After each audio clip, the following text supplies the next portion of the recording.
Hello, welcome to Bellini Art. This is Jess, and we are painting today with Himi Gouache specifically. I'm doing a 30-day challenge to paint with Himi Gouache. Sorry about that. To get familiar with it, much more familiar with it, shall I say. And so far, I've done 2 coloring pages, and I've done some ATCs. I did these mushrooms and also this little baby dessert. Hey, Nessa, welcome. Welcome. And that is what I've been doing. And so I will probably pick up and do some more of those. I've had a total blast with those. I appreciate Amy including me in her thank you in her little challenge there, her ATC stuff. I gave myself the challenge of doing Hemi gouache for 30 days just because I feel like there's something about it that I was about to give up on. And I didn't want to because I have seen so many artists using it and creating beautiful art. And I just feel like I can't spend enough time with each one of my supplies. And so um, I want to do that more. I want to do that more. I've spent a lot of time with different water mediums, but not necessarily hemi gouache. You know what I mean? Genevieve? Yeah, it's fun. It's fun. I like it because you can just add as many layers as you want, and that it's such a personal preference, I think.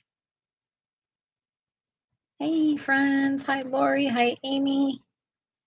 I've already said hello to Nessa.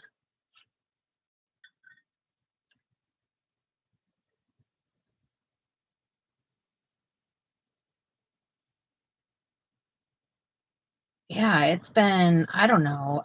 I am also, I get really burnt out on constantly using pencils. I love pencil work, don't get me wrong. I get really burnt out on the motion. It's like repetitive, so repetitive for me. Um, I mean, it is what it is, right? But that is my truth.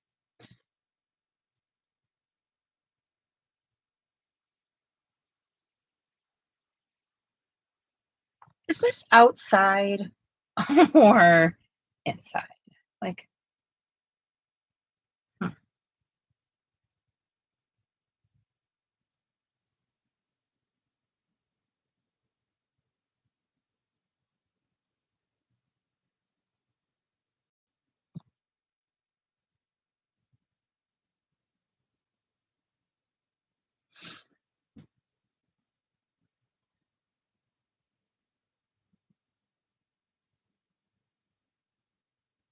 Inside a tree, the inside a tree, I color that page. Okay. So like you were inside of a tree. So that's outside. Oh, okay. Well, in that case.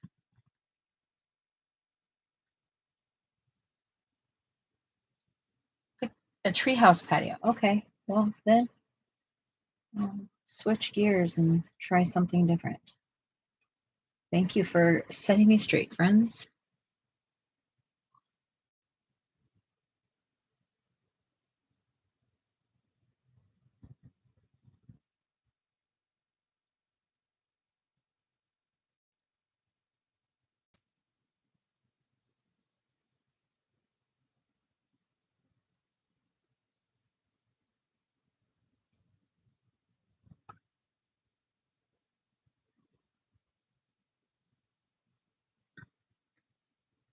Both painted big adult picture in the beginning. I almost gave up, but more I worked, the more I like it's. Hey, Kelly. It's Amy. That's exactly what happens. There is a very, very ugly stage to painting, and it took me a lot of years to be able to get past it because I didn't really believe in it. I was like, seriously, like I watch these people paint, and it's beautiful, but what they did is mastered how many blah blah blahs it takes to blah blah blah that or whatever. There is for every artist an ugly stage, and it might not be ugly to us just because of perspective, but for every artist there's an ugly stage, and with crayon or color pencils there's just a different kind of texture to it, a different movement to it, so you don't get as many like ugly stages. You can stop right where you're at and it's still beautiful. Painting is not like that. Painting is very specific about where and what, and yet you're able to do what you want. It's There's no real rules to painting because that is all perspective. Nobody in the world ever said that realism is the only way to paint, right? That took me a long time to get past that. That's for sure. That is for sure. How is everybody? Hanging in there on a Tuesday.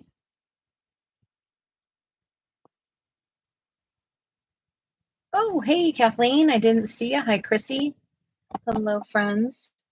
Happy to see all of you. I streamed for like 3 hours over at TikTok today. I'm on a roll.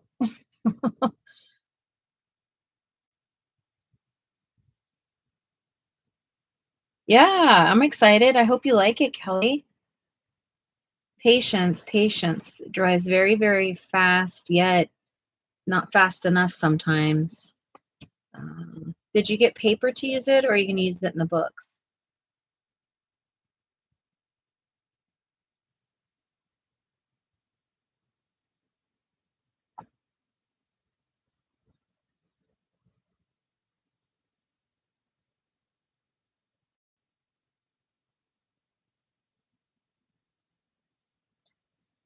Yeah, yeah. It's okay to be scared. It's okay. I still get scared when I do it all the time.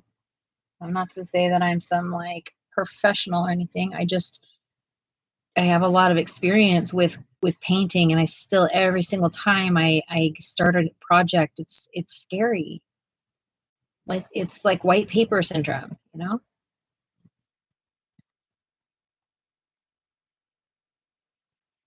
Well, you let me know, Callie, if I can help in any way. Happy to help.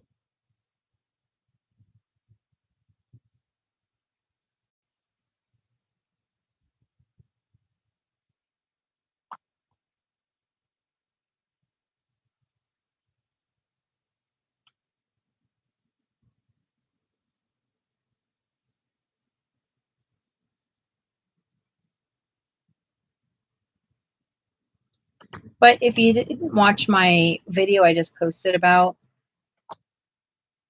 gouache, Himi specifically, uh, I struggled. I struggled because I am not used to painting this way.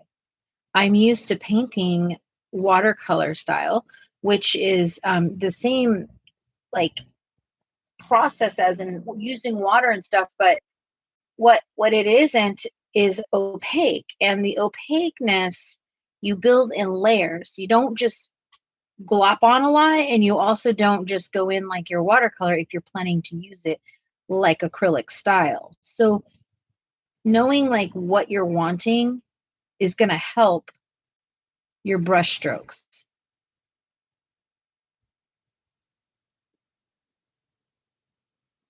Well, I'm not that kind of artist. I just go do whatever I want to do. I don't really plan. So no matter like muscle memory, I keep going back to what I know.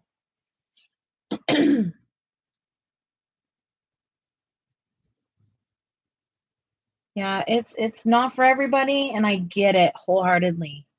I get it. It wasn't for me for a very, very long time. I had to like want to learn because it is frustrating. It's not something that I think you learn overnight. And I think that we have these expectations of what things are supposed to look like, you know? Um, I love the instant color I get.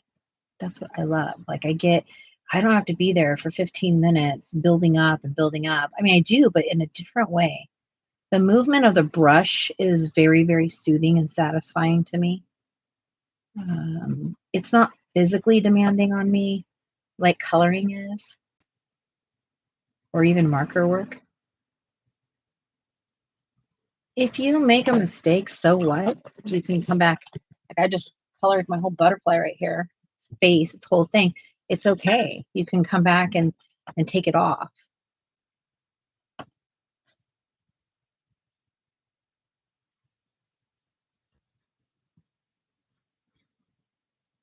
And it doesn't have to be all of it off at all because you can go back and add different layers back in. Right, my throat is a little bit dry from talking earlier. It's a little bit different over there. I get to listen to music and, it brings on a bunch. I made some new friends over there today. It was really cool. Mhm. People that are new to painting, and that was really neat.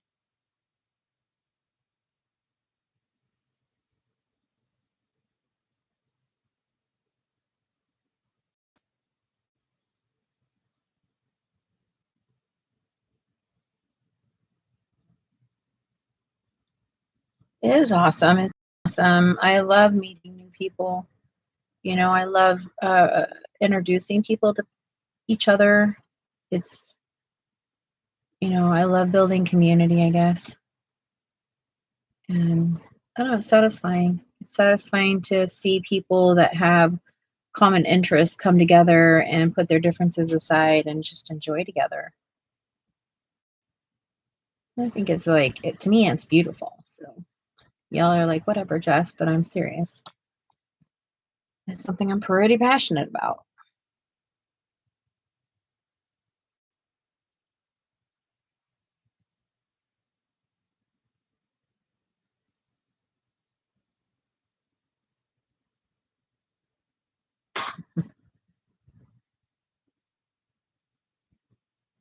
So how's Tuesday for everybody?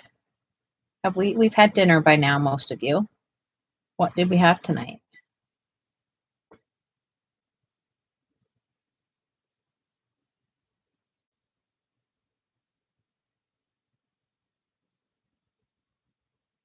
So also when you start doing this, especially in the coloring books, friends, it's going to work different if you're using watercolor paper than it is if you're using our books.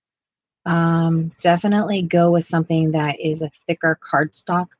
Do not color in anything thin. It's brutal. Um, the first layer is really about staining it, not really about building your layer per se. So make sure you get a thin layer on first before you go in thick. And be consistent with the movement of your pigment because it's going to leave strokes, and unless you want those there, then you're gonna be frustrated with having to dig them out.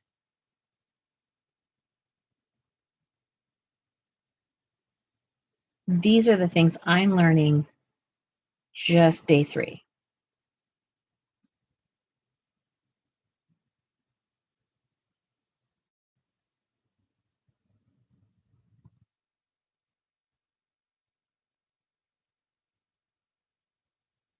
Don't be afraid to pull back your layers, meaning if you have too much pigment and it's dried, get on a damp brush and brush it up, brush it away, remove it. Don't be afraid to go in thick once you get that first layer on.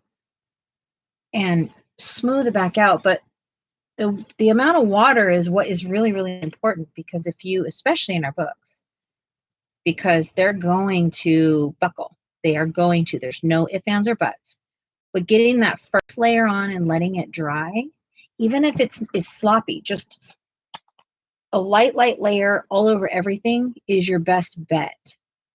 It's going to lay down much better throughout the process for you.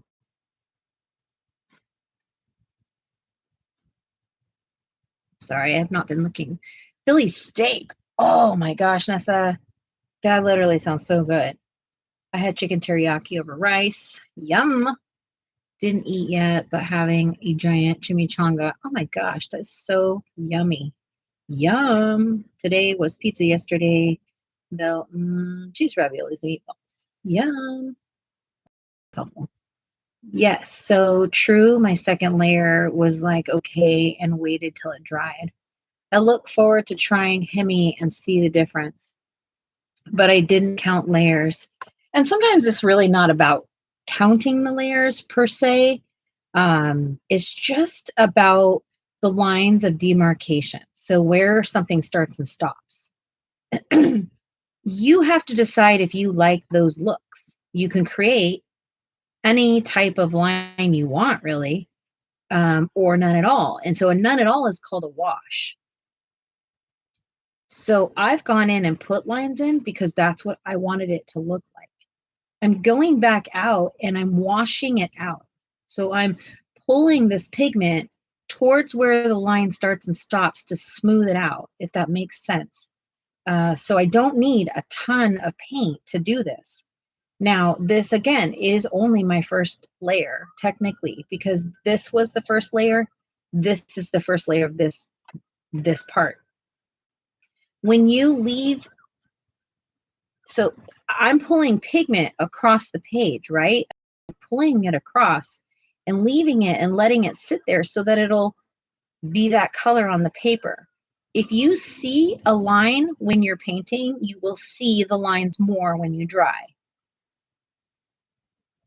So if I don't like this, I'm going to go in right here, just barely. I should probably move this over tonight so y'all could see a little bit more of how I grab paint, because that's important too. Pretty big paint here.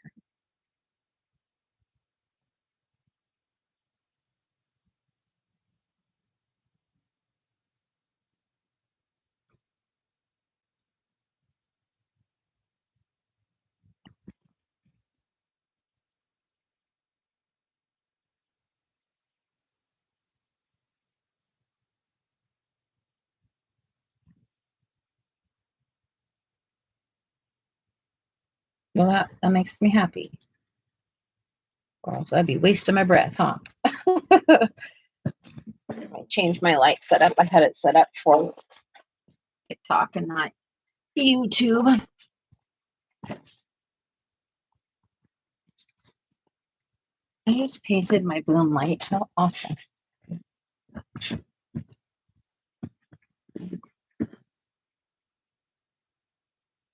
You know what, Amy? Again, 100 times over, good is perspective. If you learned something, you did good.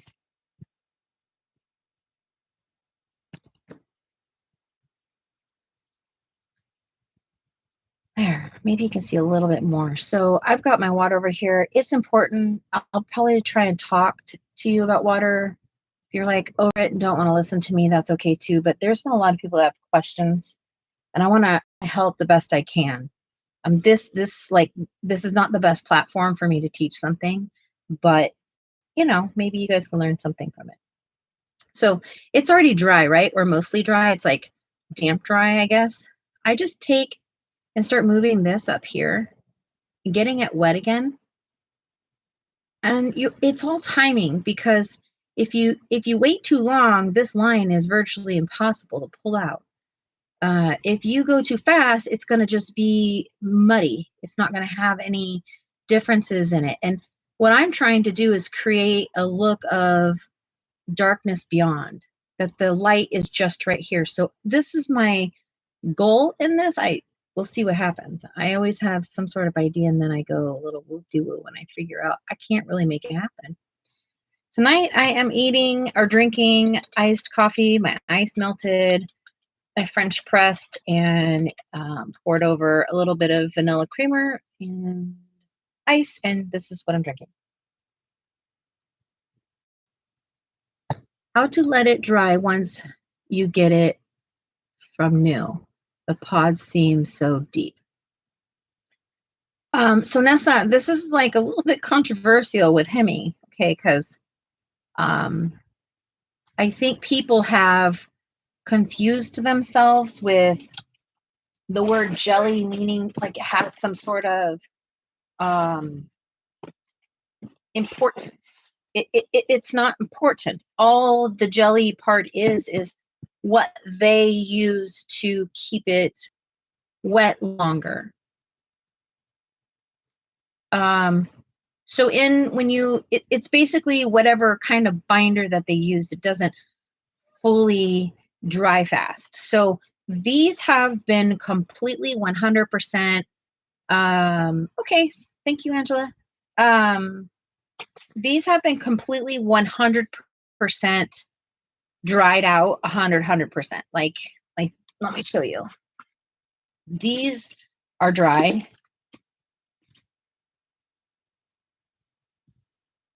Ugh, sorry, I'm trying to get this open. Dry. But I use them all the time. Yep, but it takes a long time, especially if it's humid. It took me weeks. These were dried out when I lived in the van, and it literally took about 2.5 months for them to dry out because it was wintertime and humid and all the things, and plus living in a van.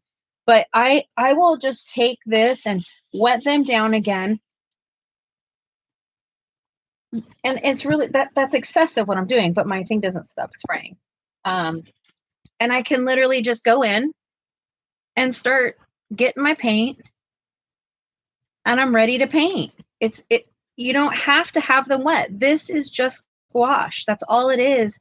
They just got you marketing wise by calling them jelly. And that's what I wanted to kind of break the mold of them being so scary because they're jelly versus gouache. No, it's just gouache. It's just gouache. It's whatever it's binded with. And so some of us have a different experience with gouache, like Holbein and stuff like that. And it is so beautiful and it is so rich and so thick and so creamy. It makes using something like this feel like such a challenge because these colors cloud very easily. And even though that happens, so what? We can still make beautiful art. We just have to learn how to use it, if that makes sense. So that being said, you have different types of additives that you can add to things. This is a watercolor medium. Don't mistake this for being a binder or anything like that. This is an additive that you add to your watercolor water.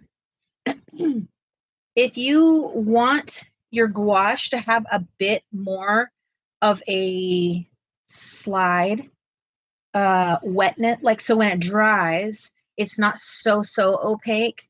Some colors are too opaque. This gives it a more of a transparency, if that makes sense.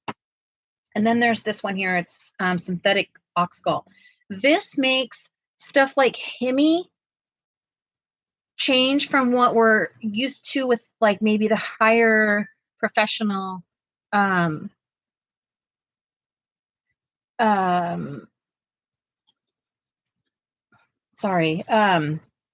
like if you want it to stretch more.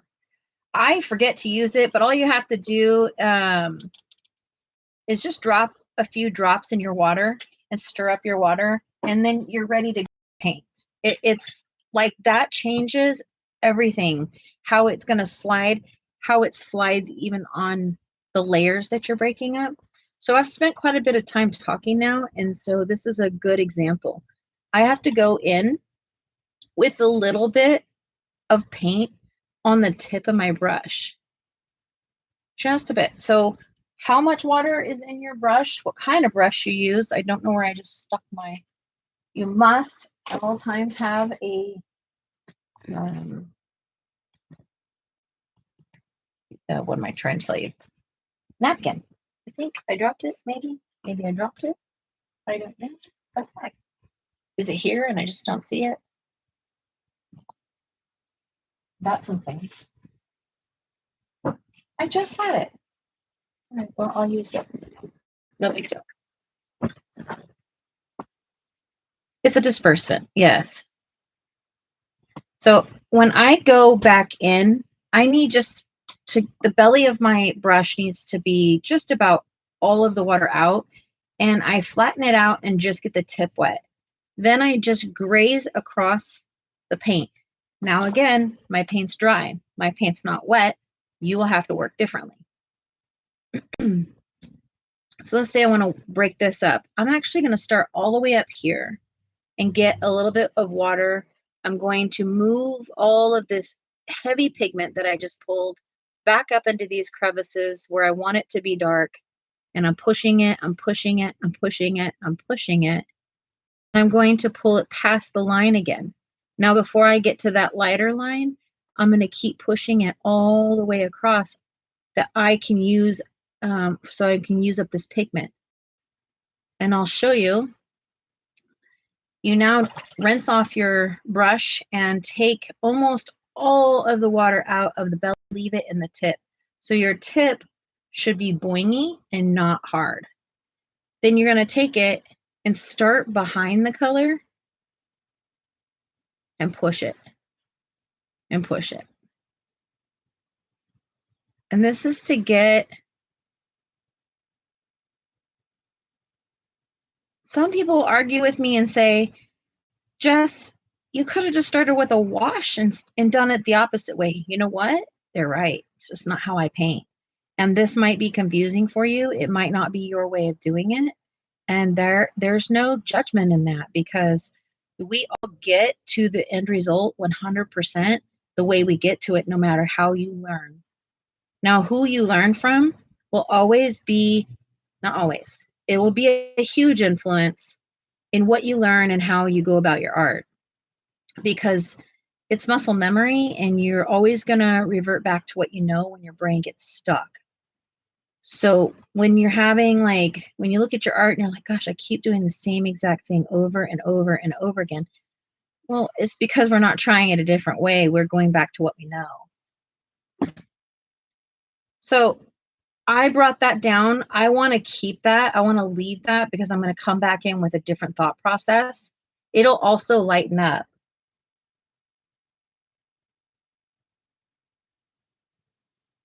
Yeah, absolutely. Absolutely. And you know what? Once you do go and do all that research on the different ways people do things, you'll find that it's very similar. It's very similar across the board, because the the medium works the way it works. And all artists are, all of us, I feel, in my opinion, are trying to defeat the odds with our mediums.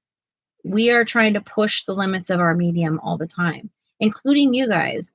You guys are, pencil, marker, paint, whatever you do, you're that type of artist. You're a color pencil artist.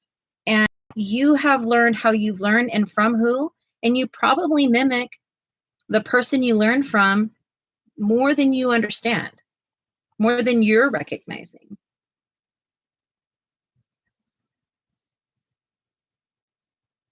Which means for me, I was petrified to learn one way. So I refused to learn one-on-one. I refused to learn somebody. I don't want to paint like them. Well, you know what I realized is I missed out on those opportunities, because just because I don't want to paint like them doesn't mean I wasn't going to learn something from them.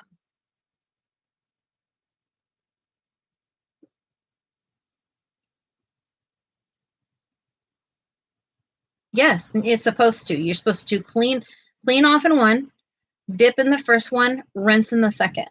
You technically should have 3, but you can get away with 2.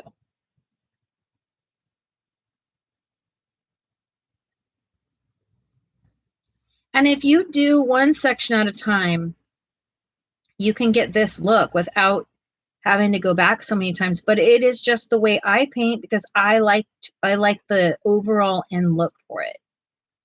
I don't mind sometimes a lot of strokes because that's, again, you'll hear me say that's an artist's signature. Our way we put our strokes in is our signature. Hey, Taylor, how's it going? Happy to see you here.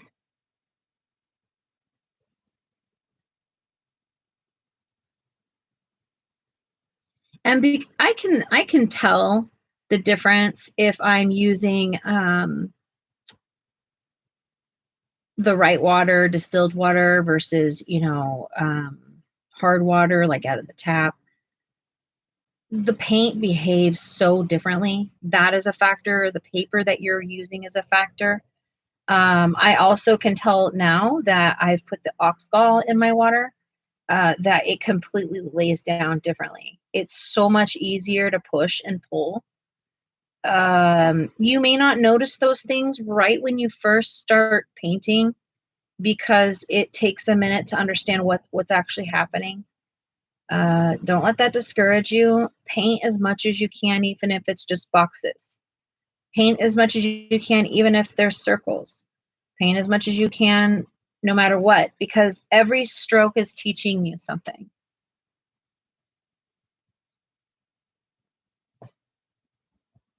So this is drying a bit too much for me with that line, that line. So I'm just going to go put a little bit more up there to blend it out.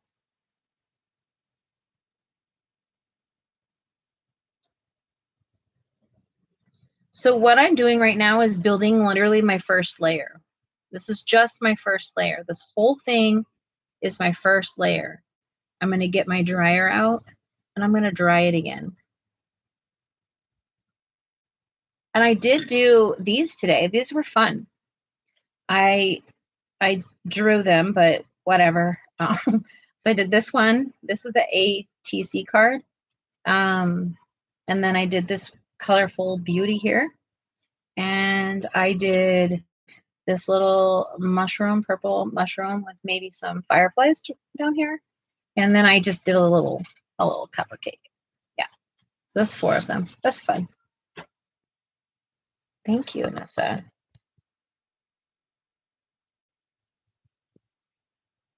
Thank you. And I'm using, that's all Himi gouache. And I'm getting like becoming more confident the more I do. And I don't care if I use my whole pad of paper to do it. It's so much fun. I'm going to keep doing it. So also, I know that I want this center section to be a little bit more blended. So I'm going to get it nice and gushy and ready for the next layer. There's so much paint over here. I don't have to go dip in.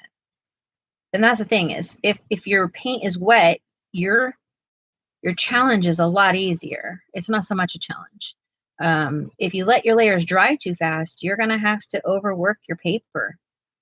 And that's a bummer regardless of what kind of paper you're using. So learning how to do something without overworking it is best practice.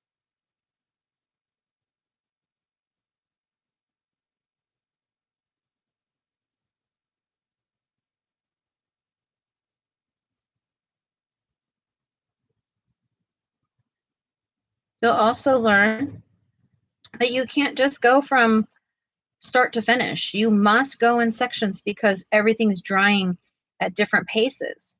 And you can't make something happen that's not going to happen. And I do think that that's probably the hardest part. The hardest thing to learn in it is the dryness balance.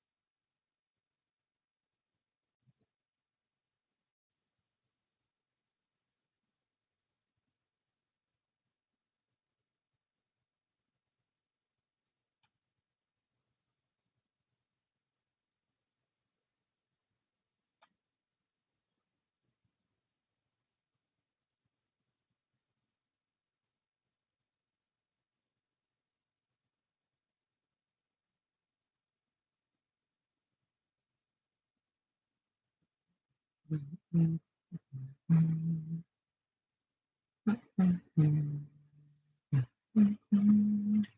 All right. So now it's outside and I am going to dry this.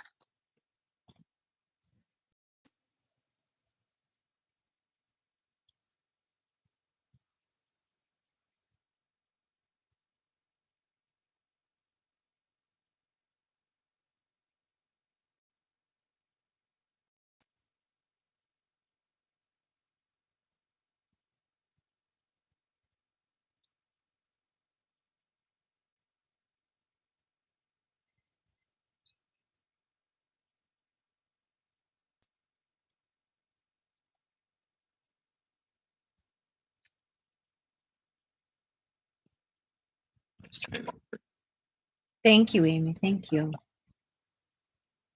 Okay. So now I work crazy. I don't know how other people really work, but this is what I'm doing. This is not Hemi. It is Holbein, and that's just what I'm doing because I said I was going to use Holbein, but I also said I was allowing myself to use other mediums. So there's just nothing for me that beats Hemi white gouache. It's very opaque, very thick, very creamy, very consistent. I don't have problems with it, and I love it. So I'm using it, but I am filling my whole brush up with paint and trying to get like the right consistency. And that is where it gets confusing. So my brush right now is a pretty full brush. It still has a lot of bounce in it. The more bounce in it means water. Um, and I'm going to come in here and just kind of plop this down where I want those places to be lighter. I'm not going to be precious about it in any way that would be wasting my time for me and the way I paint because I'm going to smush this into that blue. So putting it ever so preciously, it's not going to work for me and the way I'm painting. Same reason why you didn't see me be too precious with the start of it, because I'm going to try and give this like a smoky kind of out there kind of a, it's nighttime and maybe there's a, I don't know, it's foggy outside to me.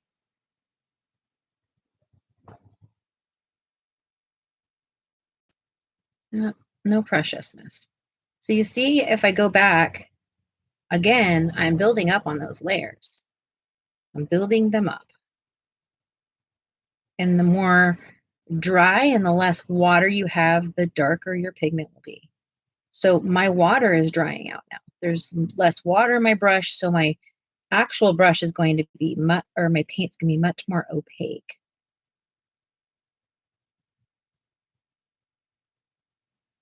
Will it be interesting to see what I know about this after day 30? I think so. I'm excited. So I'm going to dry that layer again.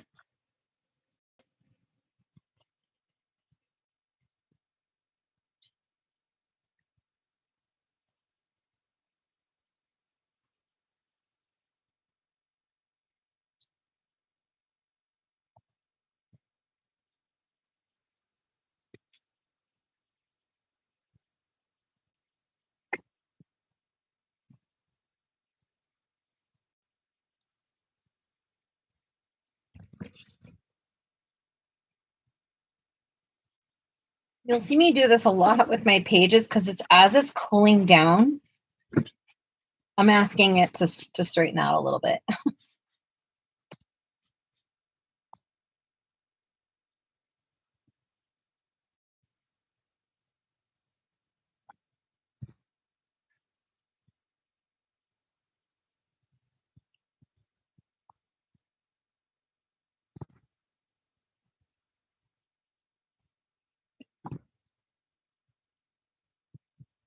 In this set of Hemi, it's nice because they give me 4 different values of green and 4 different values of blue and green. Everything else has 3 values in it or 2. But with these blues and these greens and like all the primaries here, I have one red to work with. Difficult sometimes, but the cool thing is I have so many other colors if I want my primaries to be warm or if I want them to be cool. So this is probably my favorite set because you get a lot of paint, but you do, the smaller sets you get, the better you need to be with color theory. So the bigger sets that you get, you have convenient colors and they come in handy, but not necessary, of course, but they come in handy. And then this is another set of Hemi, and it has some extra colors in it. It has a couple more yellows. It has some creams. Yeah, I could do that. I can do that. And it has like olive colors. It has like dusty colors. It has two reds. It has like it has two of everything. You are absolutely set up with this if you're not looking to mix color theory. These are not mine, therefore they are not dried out. These are Sarah's.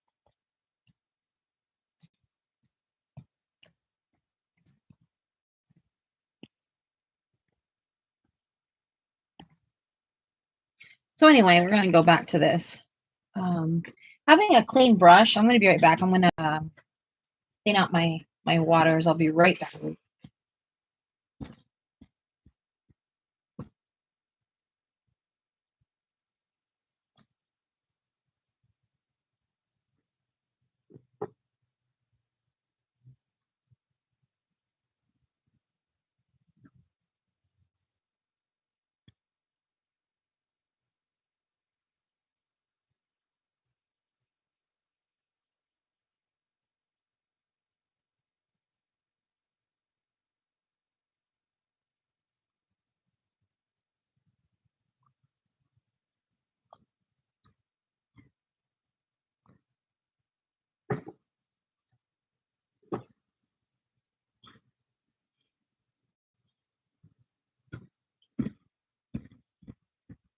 Get down, Remy. Thank you. Having two water buckets is very, very necessary.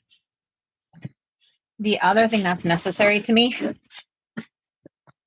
sorry guys, my heart rate's pretty high right now, is that you have a wash bucket that has places for you to rub your brush on.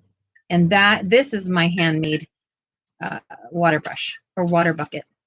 I have a place for my brush to sit. I have things for me to scrub my brush off because the paint hides in the belly.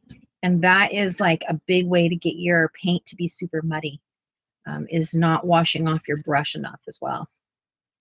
Here's the other thing that you can do. They sell these things. They're not cheap, I guess. But they have these little silicone little scraper deals. This one doesn't stick to the bottom of our thing because it's really, really old and tore up. But you have that and you just scrub your brush off in it. I just find it in my bucket, and that one goes into my first bucket where I scrub it off and then I rinse it off. So something else for you to think about. I also have like the big round bucket. That's my favorite, honestly. It has two sides and you wash and you rinse. Technically has three because there's some to share over here. I don't know. But anyway, probably a little tidbit about water. So I'm just going to change the color a little bit, not the actual color, but I'm going to fade in a little bit different. I'm going to take this pretty thick. It's almost saucy is the texture of what I'm using right now. It's no longer watercolory. And it's a lighter blue.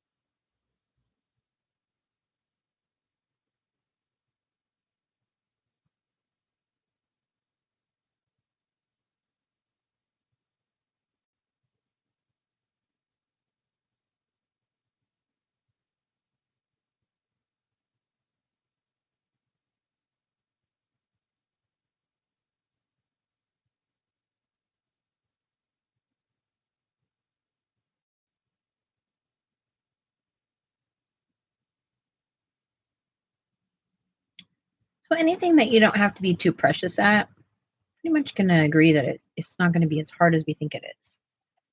I'm not being precious, but I'm also not done yet. I leave my preciousness to my detail. I try not to overthink the process. I'm just building layers of color.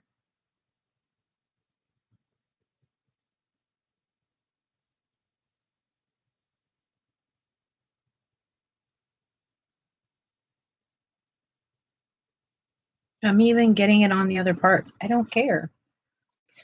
I don't care at all, actually, because all I'm doing is moving the color where I want it. Building layers is all I'm doing. So I went dark, right? I'm going to get a clean brush and I'm going to get a semi-dry brush and I'm going to go in with another blue, but 2 shades lighter and also a bit warmer.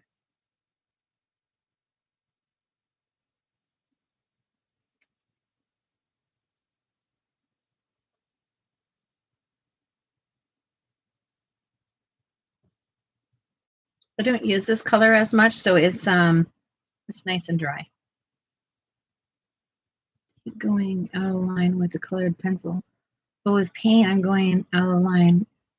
I really feel like I'm going, yeah, you absolutely can. You can, absolutely. Especially with gouache. Watercolor, not as easy. Acrylic, yes. Oil paint, yes. Watercolor is a bit precise, and that's why it's so scary. The more you learn the control, the better it is. You learn what you need to have thicker paint for with gouache, thinner paint, and like this. I'm looking for like saucy paint to build these layers, or else they won't mix together when I go to really blend them out. And at this rate, I may not want this on every single place because I may not want that color to show up later, and it will.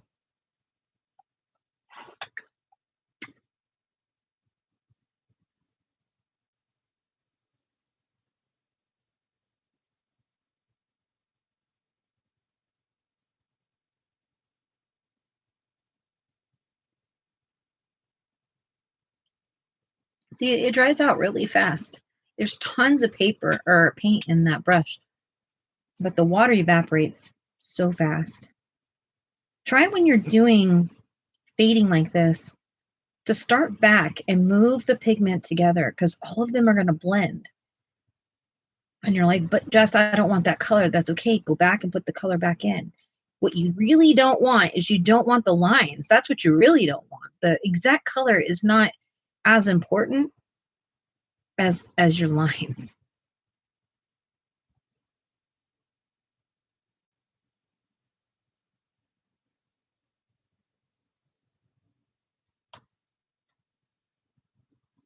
So this is pretty heavy with water.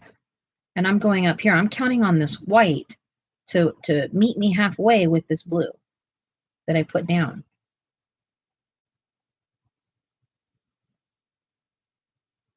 By the way, this is Magical Delights by Clara Markova.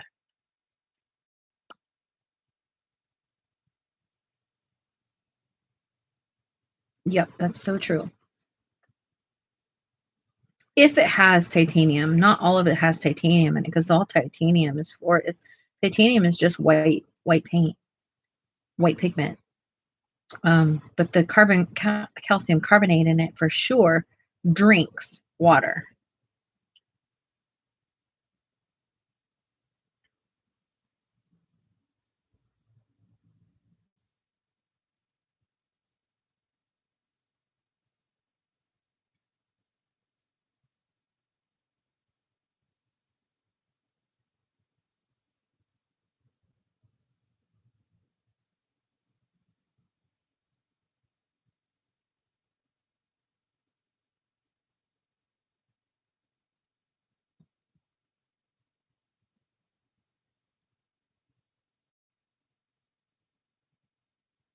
See, I don't know if you can see this, but there's white underneath this. So now I can take that white section, even though there's blue, and I can pull this back now and create less line of demarcation and smooth it out. That is the beauty of gouache right here, right there.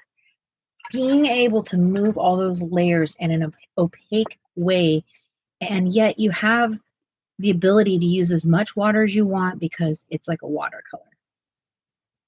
It's insane how actually amazing gouache is. Now, I will say that that oxgall really changes how this paint slides. So when you go to do this, find yourself super frustrated, consider that it might be drying too fast.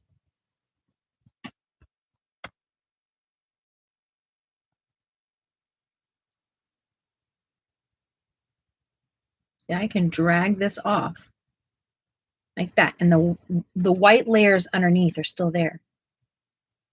You just like give it a little shimmy, shimmy, shake, shake, move it where you want it to be, and start pulling it off where you don't want it to be.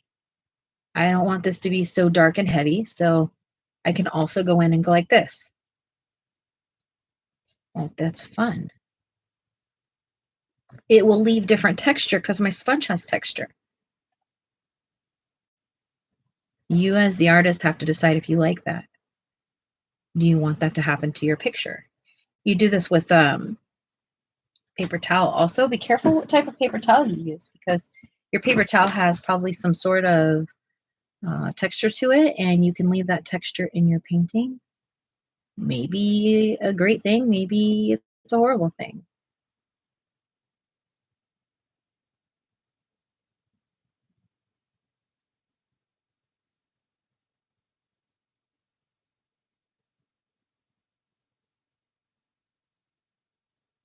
So all I'm going to do here is push and pull these colors to make them blend.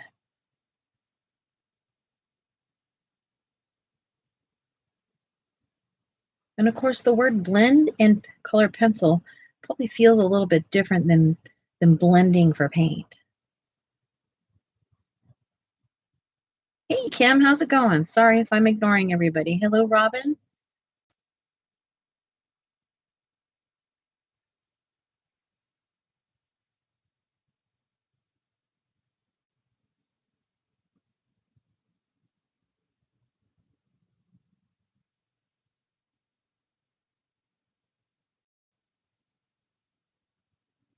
So I'm getting a little bit of a dry drag pull over here. So I'm actually going to get my brush and dip it just a little bit in the white, and I'm going to dry it back off because I want the pigment, not necessarily as much water. Oh, good to know. Good to know.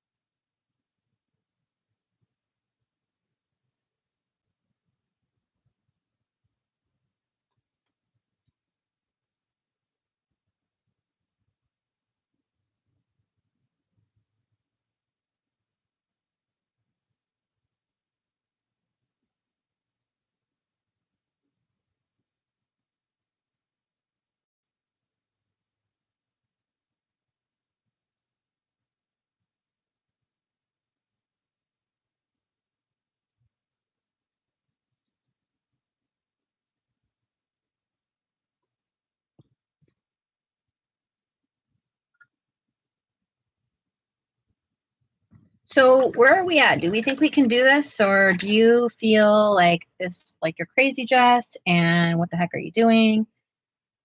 What are you feeling right now? It's okay if we all feel differently too. So all I'm doing is adding a bit more white to the center of this, and I'm going to go back and do it again. I'm just building layers. That's all I'm doing. I might do this 7, 10 times. I don't know because I don't know how long until it's going to look the way I want it to look. But do remember, I'm in a coloring book, so it can be done. You know, you're going to not have flat paper, unless you're going to iron it. Iron it after you're done if you want to. If it's that important to you. Or get it really hot and close it and put it away once you're done with it.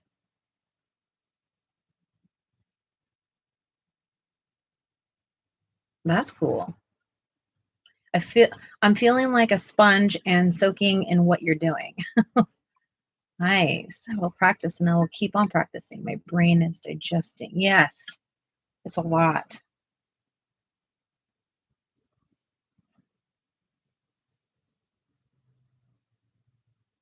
And the cool thing is you learn to do stuff like this. You can do background or you can do whatever you want in it.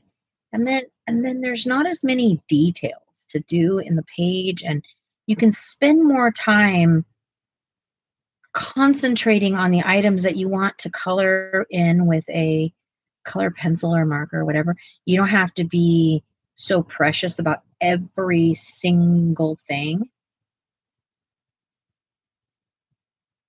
Gouache is beautiful to pencil over. Just don't set it on fire. I'll try not to. Yeah, I'll try not to, doll. You learn best watching. So it's getting a little muddy over here, right? I don't want it to do that. So I'm just going to take it back off. And it's no big deal. I just move things where I want it to be. What is important is what you start your base with. I started my base with white. I mean, my center base with white in here so that I have something to push and pull. If I would have just colored this whole thing dark, I would be fighting the layers even more than what it looks like now.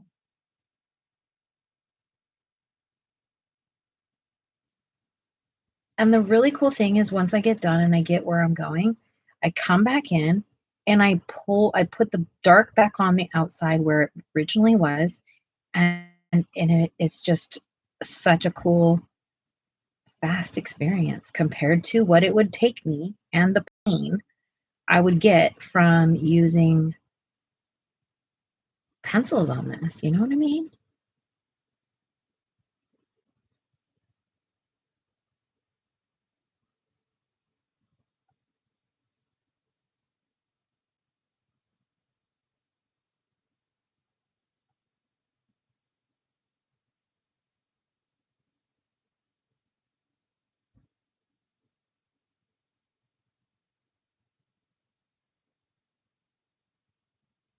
Yeah, it just takes time, friends. It takes time.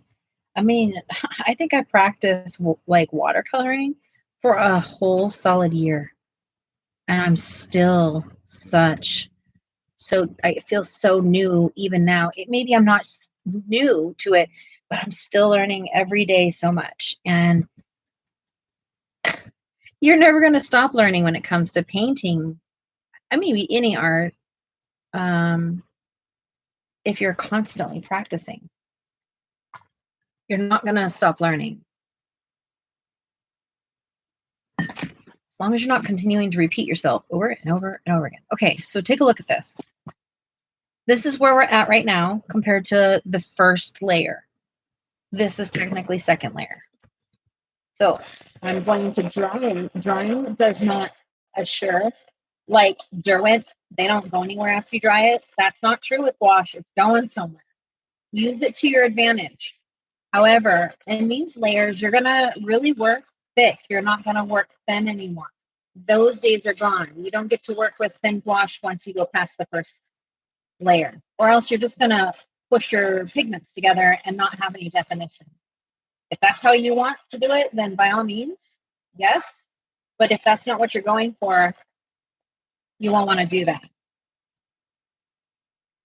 I'm going to give it a really good dry, and then I'm gonna close the book. I have water on the side too. Dang it.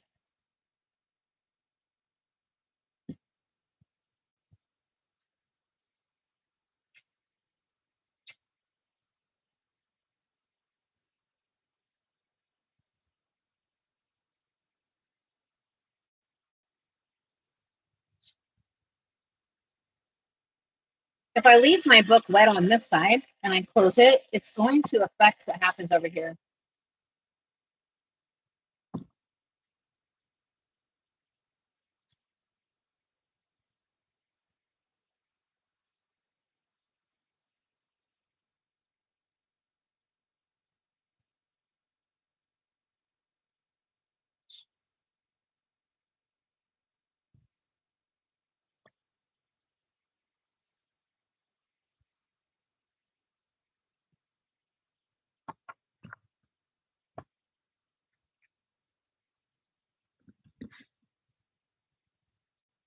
Not going to be perfect, but it'll be easier than it was. And if you put this under something like overnight, it helps also when you're coming back to do your next layers.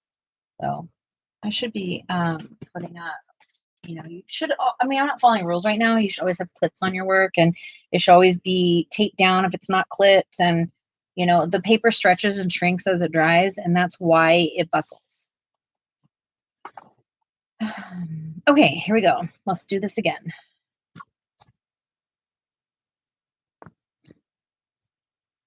I'm going to come in with this other blue over here. It's non-primary, if you will.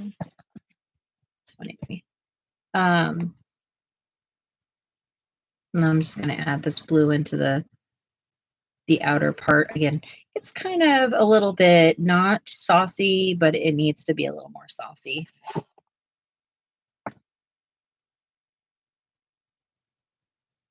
Yeah, see, it seems blurry.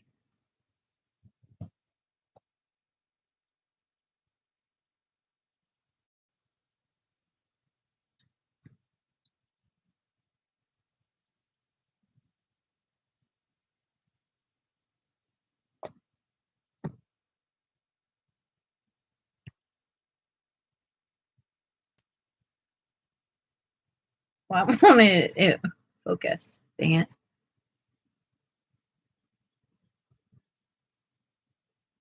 What the heck? It's so blurry right now.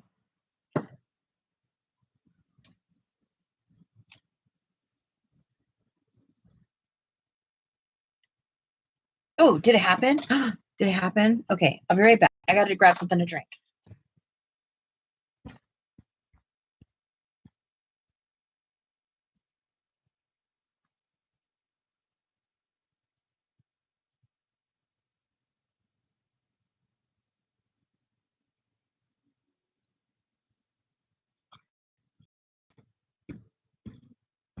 Iced coffee. Ice went back or melted, and I just don't want to drink it now.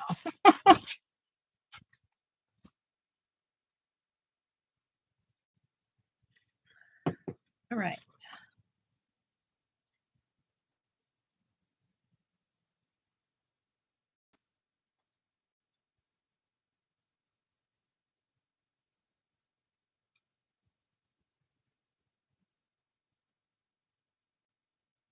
Okay. Here we go. I rinsed my sponge, and it's damp now, but not wet at all. So you should not be able to squeeze any moisture out of your sponge when you're using it. You should be able to let it drink it.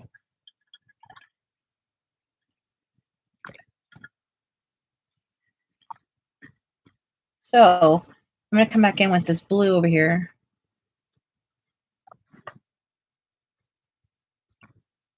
I think this area to me is darker than the other area because it's got things in the way. Is that right? Would you assume that? So I'm actually going to bring this a little bit more even here.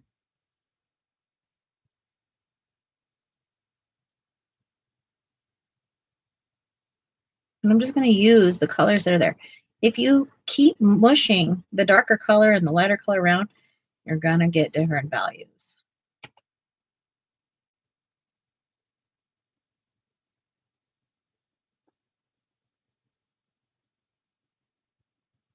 And if you're like, dang it, that is not how dark I wanted it. So what? You still got plenty more white. And you can change that. What you don't want is for your brush to get muddy. So once it starts to get muddy and those colors are no longer changing, that's when you know, okay, my brush is too dry. I'm mixing too much.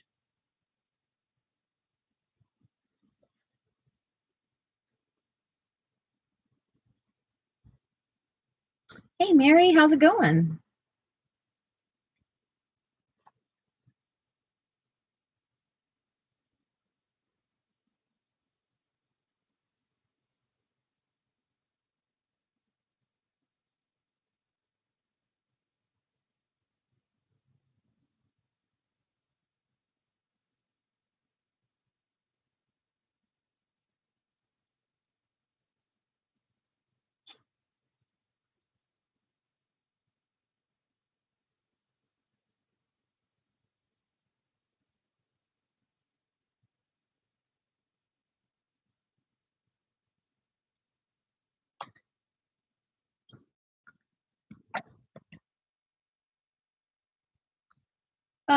Robin, are you able to do me a favor?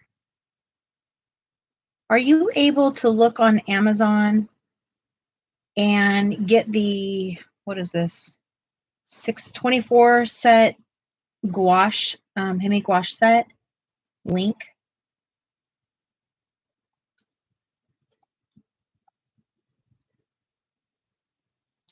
Accidentally colored the shelf there.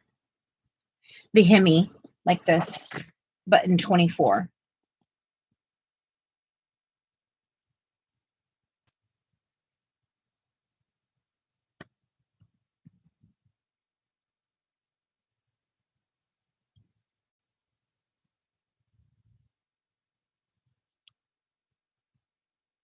So I'm actually go pretty dark up here because I think it would be darker.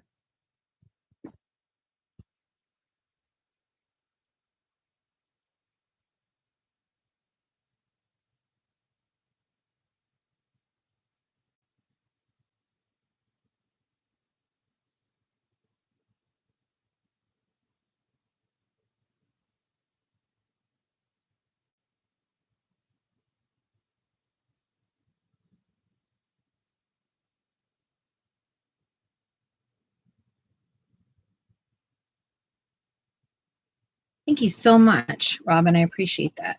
So we are going to look at that. So this is the same thing. They come in different colors.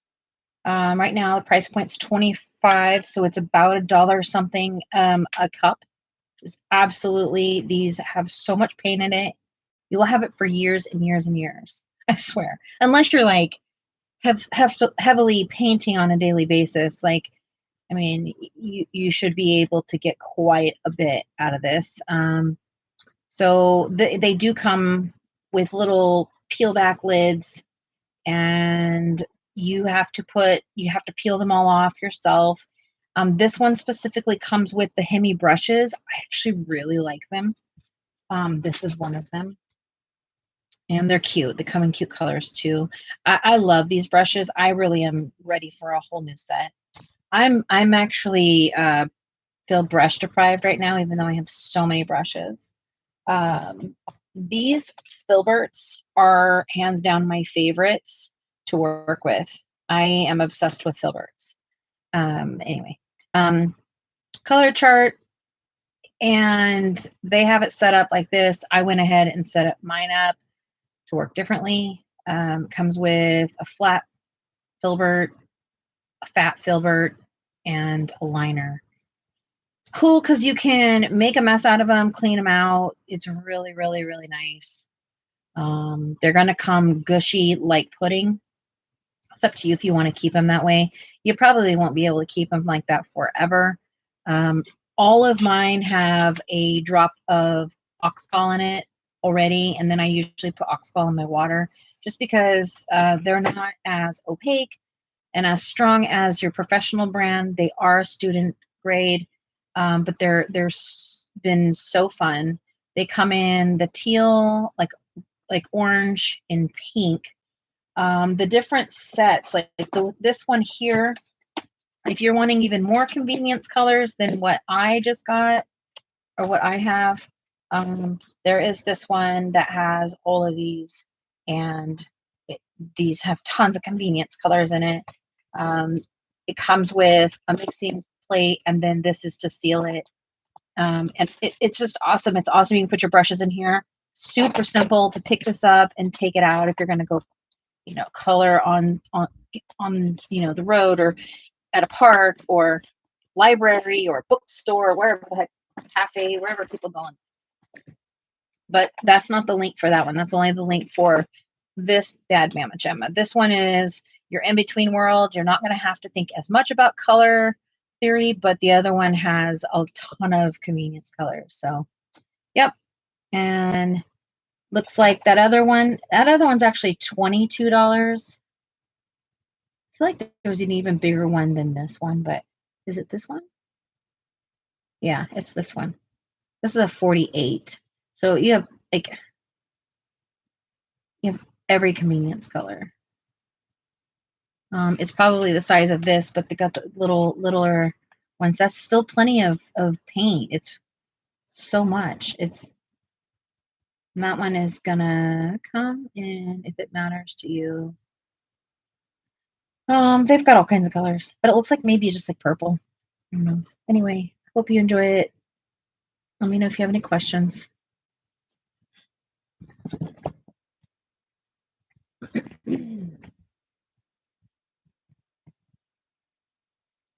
Yep, and that one's a 48. Thank you. And it's just preference. Do you want to think about color theory? Some people find it part of the process to make it like happier for them to do the color theory in their head. Like me, I love that. If I have too many convenience colors, I'm bored. That's me though. It doesn't have to be you. That's all your personal watercolor journey.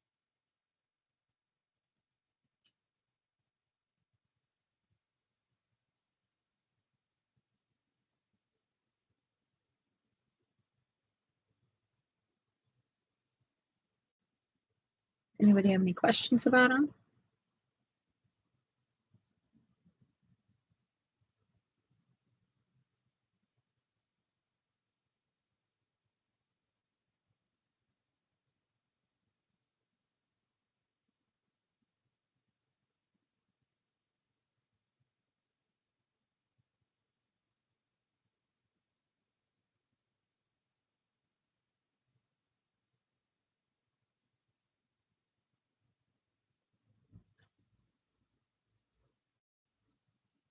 Oh, I agree with you. Both of us, Nessa, definitely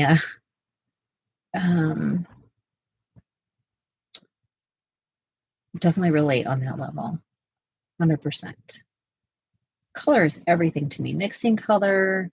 It doesn't matter if it's fabrics or whatever. I love making different colorways. It's exciting to me.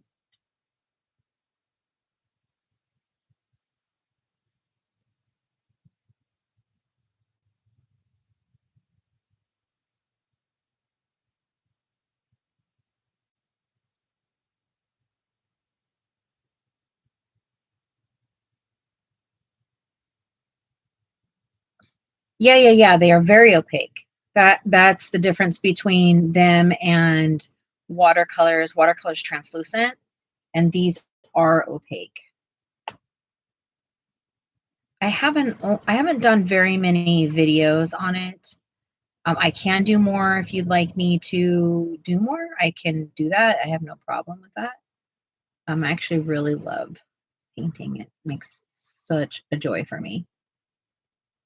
I literally am happy painting all day long. It's just a totally different feeling than using pencils. It's so hard because I literally love colored pencils, but I also really love paint. They just give me different feelings, that's all.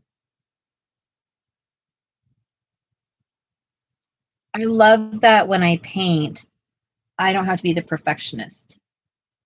When I do color pencil, I instantly become the perfectionist. It brings out different, I guess, personalities within myself. Who would have known?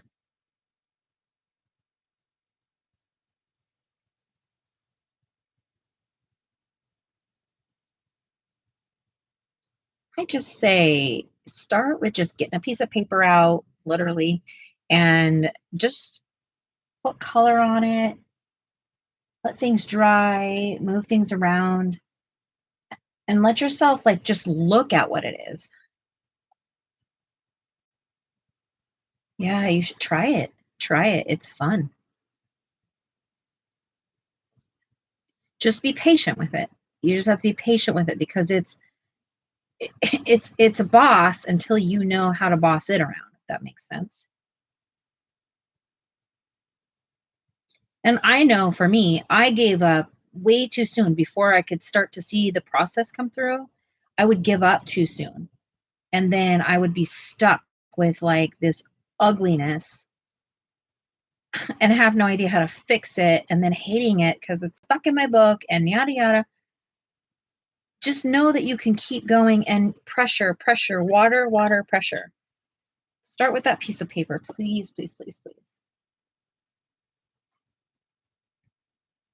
Not because I want to scare you guys, because it's really not scary. It's just, it can be frustrating at first, figuring out the pressure and the water. Right, Miss Amy?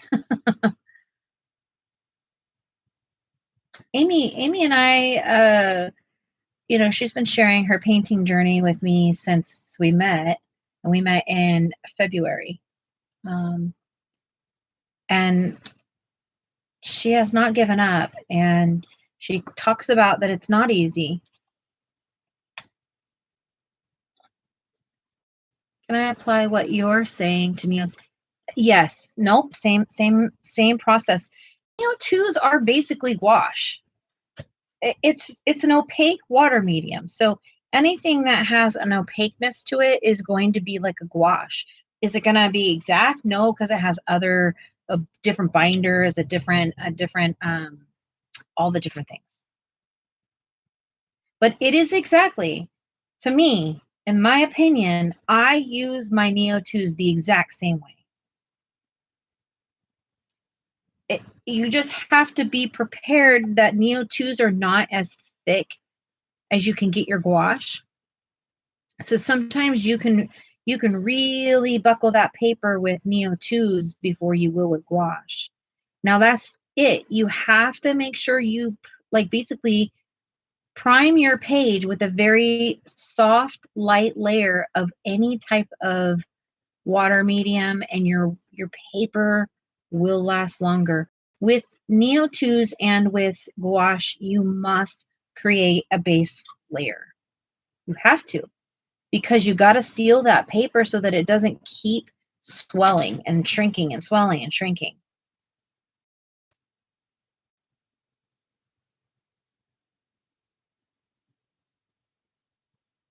Are you using your Neo2s right now, Chrissy?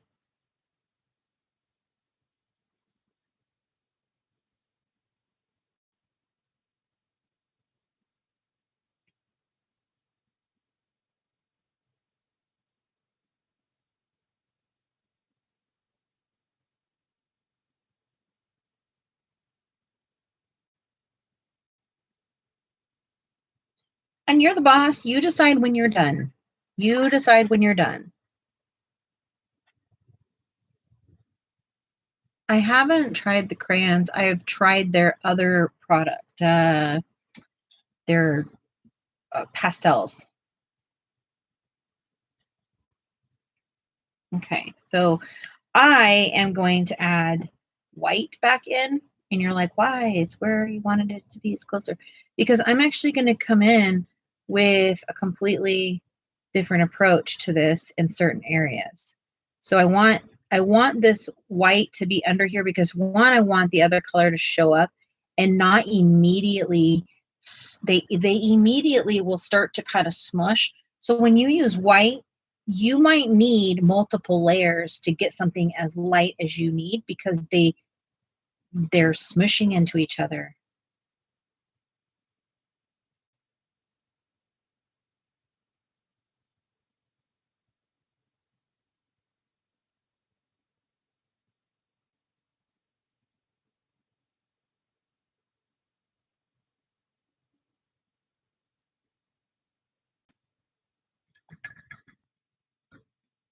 I'm actually going to dry this. And you've like stopped right where I was at, and that's fine, I guess, if that's what you're looking for. I'm actually looking for a little bit more of a color difference. This is because that's my style. It's not necessarily that you need to do this. It is, yes. I use this one.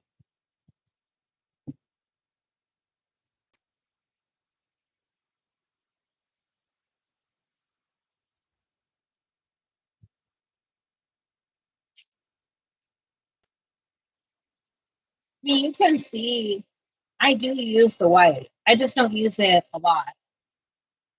Like if I'm out and about and I don't have my gouache, then maybe I will use it. But honestly, I don't really like ever.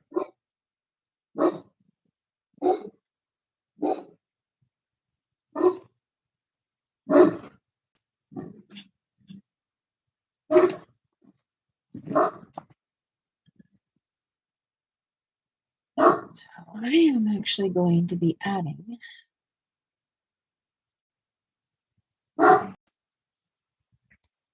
some pink.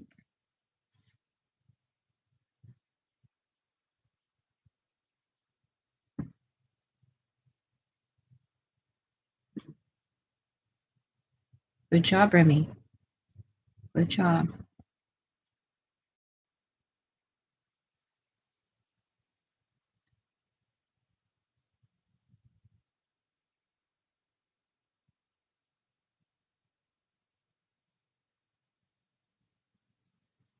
And when I come back through,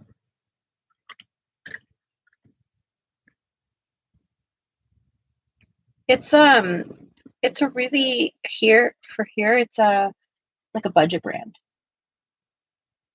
But I mean they're inexpensive and they work.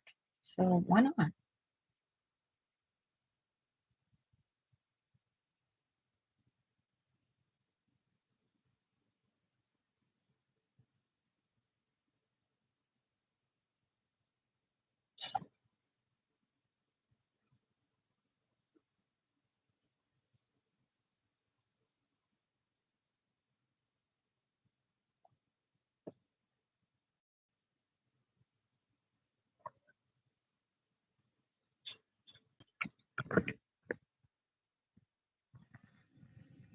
Yeah, the soft themselves, I really like them. They're pretty high pigmented. Their binder isn't too cloudy.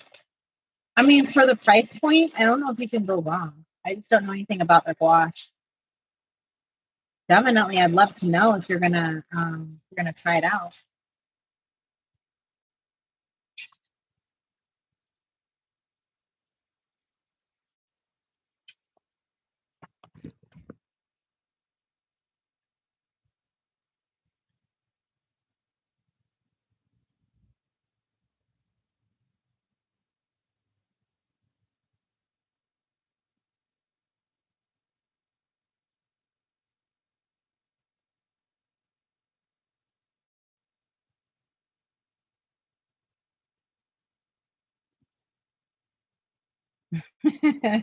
I hear you. I hear you. It's scary to know what to do at first.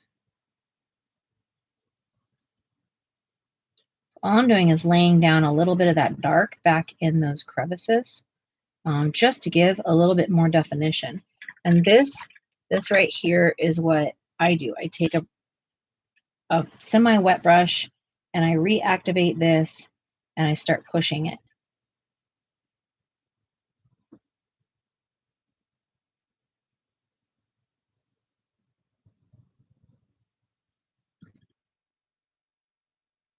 And I'm going to get a bit of pink. And I'm going to come in here and I'm going to push that around now.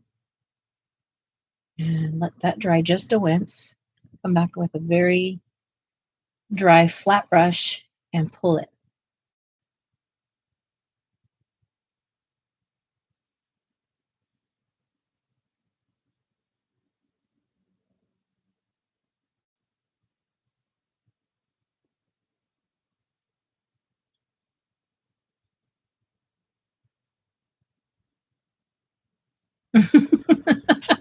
I adore you guys. You guys are cute. So now the answer is what? What do you do?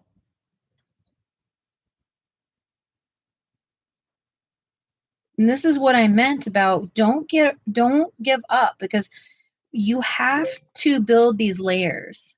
You have to. If you don't build the layers like I'm describing, you're going to freak out because I did. So again, this is your trick. Flat, semi dry, dry. You wake it up. It's not too dry. You just planted that in its place. It's not too dry, and you're going to move it around. I put the white in there so that it could be more opaque. The white does everything for you. Hey, Michelle, welcome. Walk away and think about it. Sure enough. So this brush, because there's a pretty heavy pile there, I'm doing not like a super dry brush, but I'm going to leave a little bit there and I'm going to drag it back so that I have something to move it around.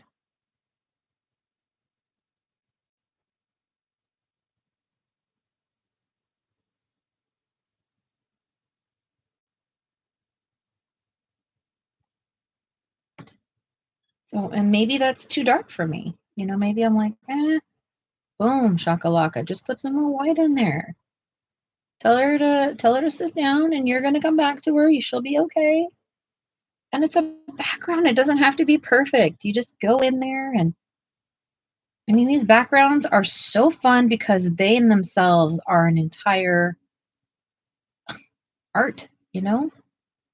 I did say at the beginning of the year, like, I'm going to spend this year learning how to do backgrounds. Do I know what I'm doing? No, I'm just trying. I am. I've never been a person that does backgrounds.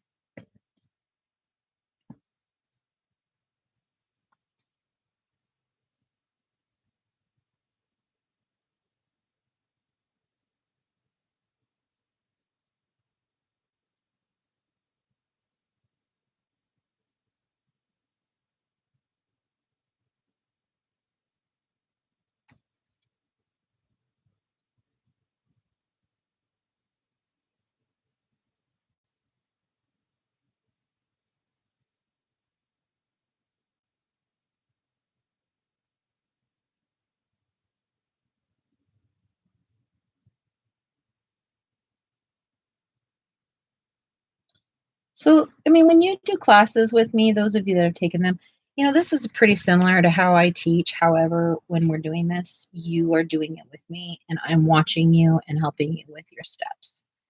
That's the difference between you watching me do something here and coming to Discord and hanging out and we're trying it together and moving the paper together and all the things.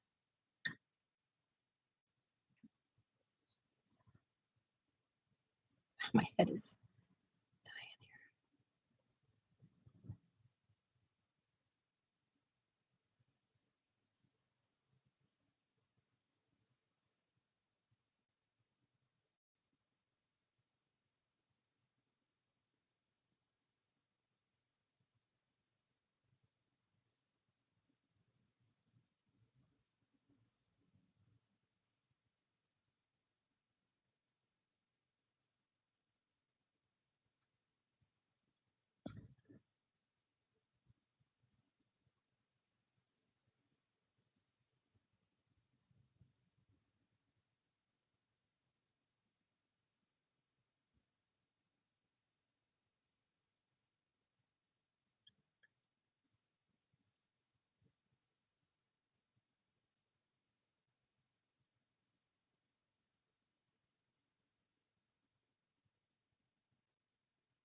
Thank you, Michelle. Thank you, doll.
Michelle spent 3 hours with me or 2 hours, I don't know how long, on TikTok today watching me paint. So she's been like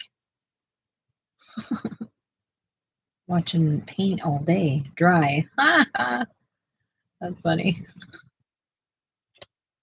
Michelle, you've watched paint dry all day. How about that?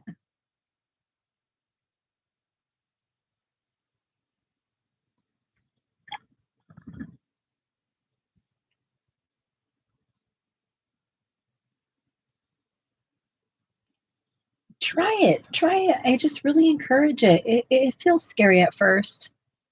It feels scary at first. I'm not gonna lie. Like understanding the strokes and stuff. But honestly, if you can do color pencils, you can do this. You can. Is it going to be what's in your head at first? Maybe not, but that's the beauty of continuing to try. Start with learning how to do backgrounds, getting the motion done. Start on a piece of paper. Don't start in your precious books.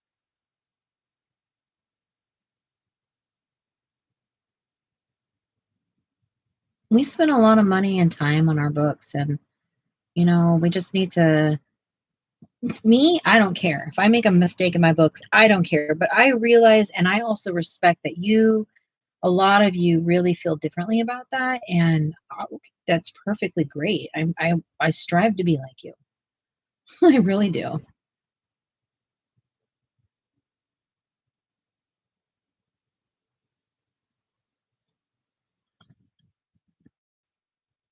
I think you should. I think you should. It, I mean, I did a full, painted the entire picture in 4 hours yesterday. Like that is a 25 hour job. You know how motivating that is for me? I can't sit here and give one page 20 hours of my life. You know what I mean? Maybe I could, but I don't want to.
Honestly, tell you that I feel personally like watercolor is harder than gouache. Gouache, and even though they say, oh, gouache is just like watercolor. Yes, yes, it does work the same way. There is literally only one ingredient different from gouache to watercolor, and yet it completely behaves so different because of it. Gouache dries very textured.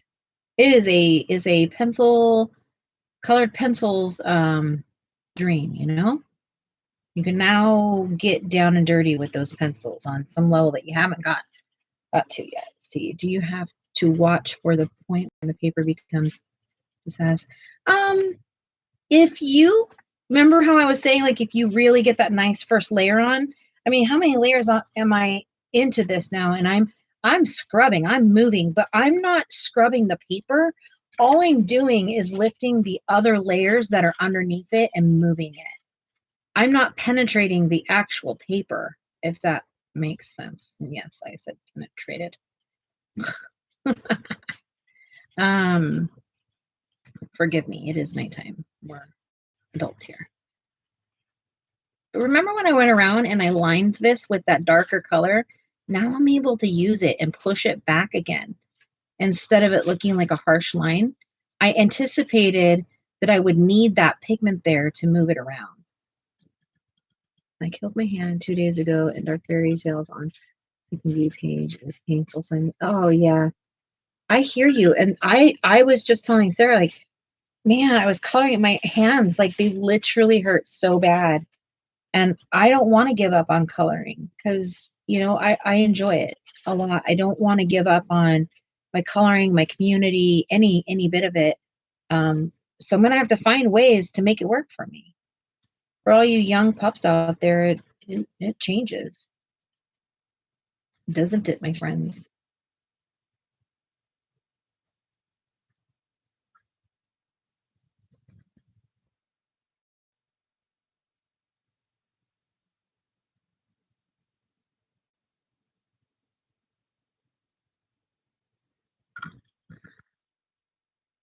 Oh, yeah, I don't really care. I mean, y'all, I'm very humble with you and let y'all know that I didn't read anything until the 5th grade. And so, seriously, on this channel, you just come as you are.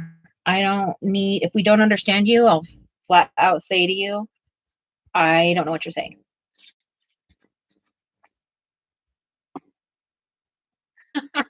Machines and penetration. Yes, friend, yes.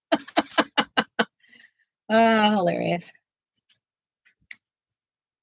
I am. I know I am. And I don't even like sorry, not sorry. Like I come with a lot of different skills in my life that if I'm stupid because I'm not the best speller in the world, then shoot, this world's got some serious problems. Because if you're only smart because you can remember to spell everything properly, then by all means, I guess that's the standards. Yes. Oh, you don't math either, and that's okay. Hey, we don't have to. Okay.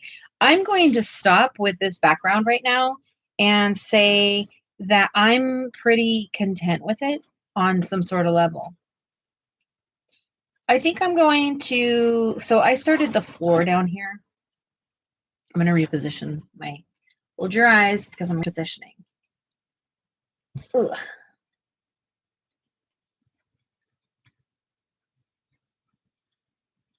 Okay, roller coaster over.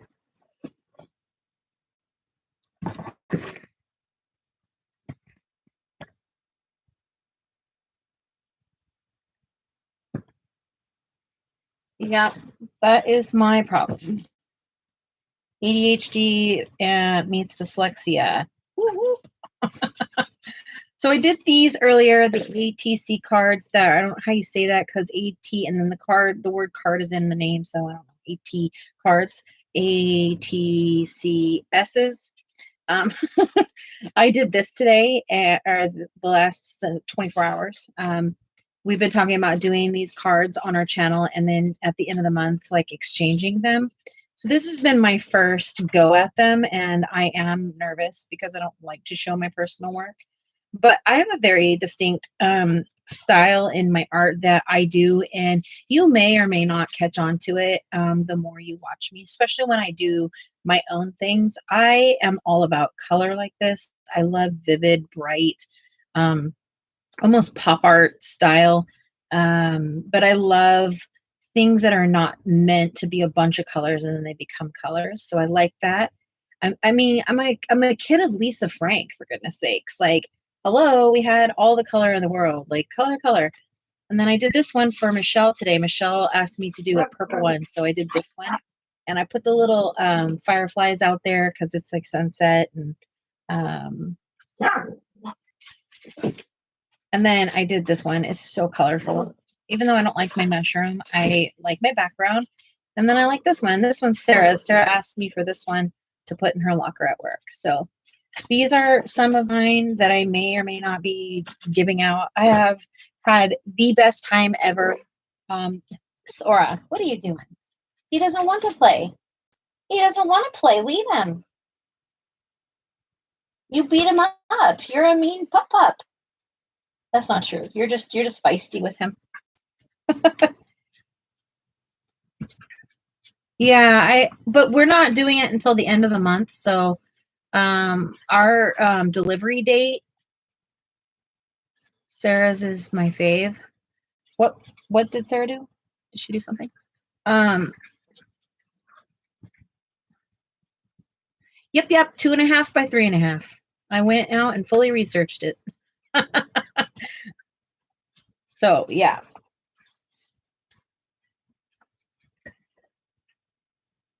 I'm confident in it, and I've been using my little paper cutter little deal, and I even rounded the edges because I don't like square. I don't know why I don't like square edges. Is it okay that I did that, or do they need to be square? Dang it, maybe they have to be square.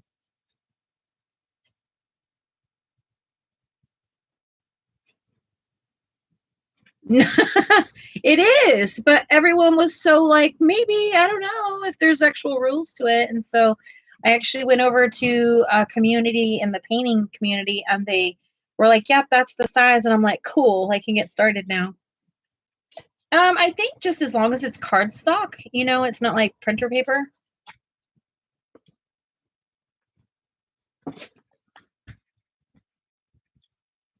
Oh, the one I made for Sarah is the cutest. Thank you. Thank you. I love these colors together. I just have so many ideas. I love painting little houses on those little cards. But yeah, so what I think I'll do is towards the end of the month, on some of the lives, we'll start gathering addresses, and then, well, first we'll draw names, and we'll gather addresses, and then I will hand out the address to the person that you get linked up with, if that makes sense. I think that's how we're going to do it.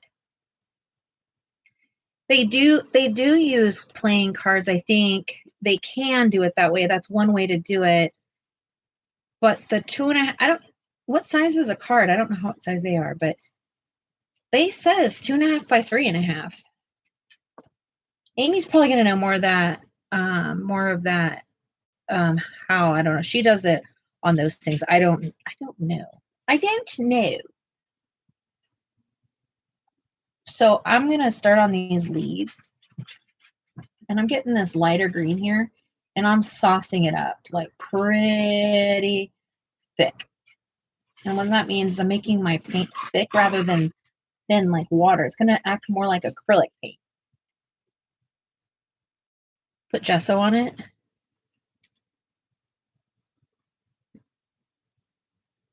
So, and look, I was Precious, and I went over on my images. I don't care. It don't matter. It's going to get covered up. It's going to get covered up, and it's not going to hurt my picture. It is not going to change my image. If anything, it helps me. You can still completely see through your image right now. It's not super opaque. You haven't covered up your lines yet.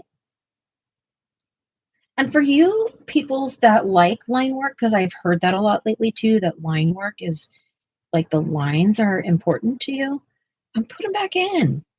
Put them back in, because gouache is going to cover up your lines. It's one thing about it, friends. You want to cover up your lines, and sometimes the illustrator makes some weird, funky dots. Like, why are you putting dots on my art? I don't know. You know what I mean? Like, that's fine. That's how the artist works. But gouache, you can just cover it up if you don't want that, like me. I don't always want that stuff,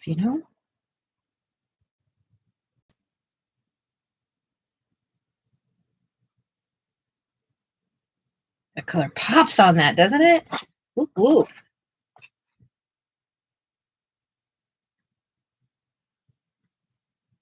To get the blank card if you're using an old playing card.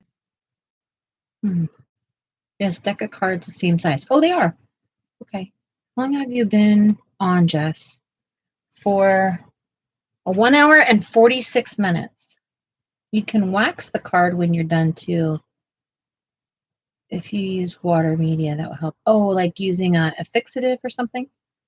So what is the fan brush for? This one? Is that the one you're talking about? Or did I do something different? Gesso comment. Gesso comment Jess. The Gesso comment Jess. That was hard to read. Oh, you can gesso the card. I get it. I get it. Sorry.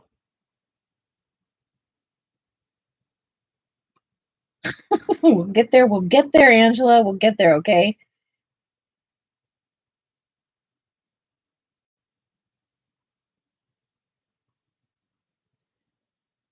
Yes, a fixative.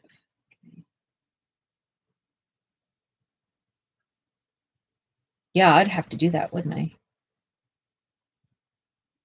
You can also what? No, because that re-wets it. I was thinking Mod Podge, but that's gonna affect it.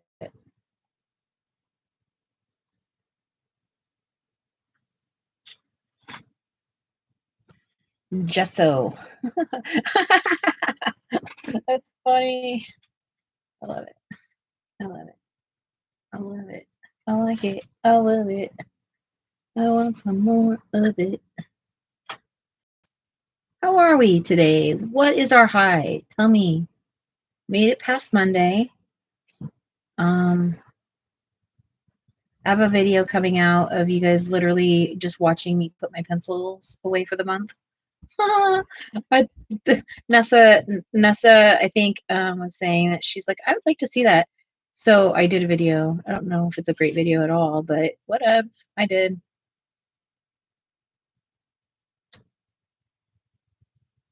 It will give texture. Oh, what's this? I use fan brush to put my blush makeup on. Yes. No, I have a brush. Oh, in the shape of fan. Texture. Texture. A lot of people use fan brushes in oil painting because it really gives it a different like texture to it. If you're going to use a fan brush with anything like watercolor or something like that, it's going to be for a texture.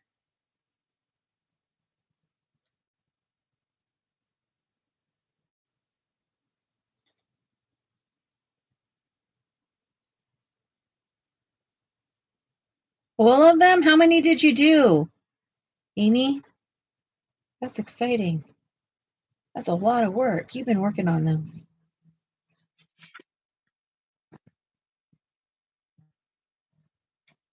So that's how I got motivated is Amy. Amy finally convinced me silently to do them.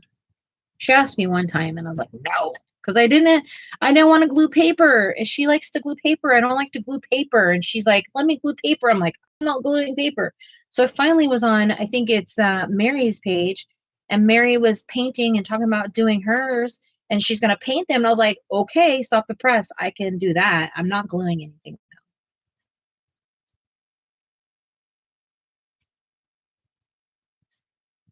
Oh my, that is excellent, Robin. I'm glad you're going to feel okay. Hopefully you don't overdo it though, because sometimes we're more sore after. And fully and had more. Yes. A to Z. Yep, they're fun. I love it. So what are you going to do with them now? Little highlight on the cheek. No crazy high beam, but still. Oh, Robin, my high for the day was eating a bag of cheese puffs. Oh my gosh, that sounds so good. A whole bag? I love it. Did you eat the whole bag? Like a big bag or like just like individual bag? I love it though. I love it.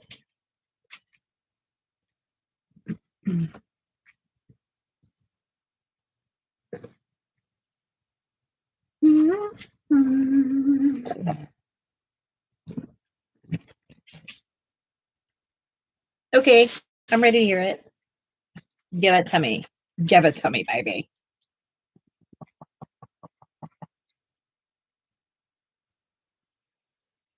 Oh, so you need my address, is what you're saying. She needs my address to send me something. Is that what I'm hearing, Amy?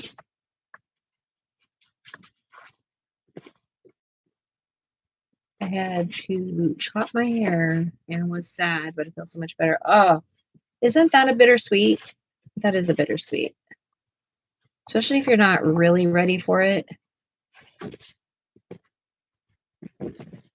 Oh, I like crunchy ones too. I feel like the cheese puffs always hurt the roof of my mouth. Anybody else have that issue?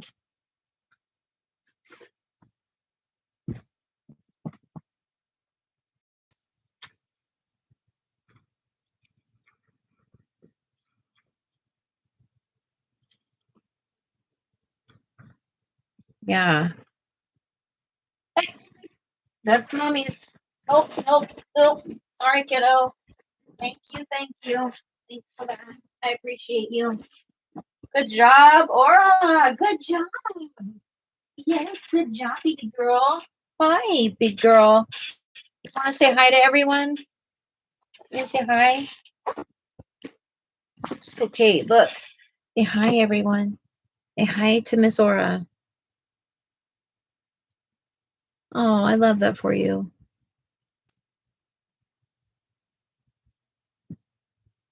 Ugh, I didn't know that I could have taken my. Oh, so when they found out I didn't take them, they added nothing else to. Oh, that's so nice. The way when you came back, you didn't feel bad and gross. You like crunchy and puffy. Says hi, Aura.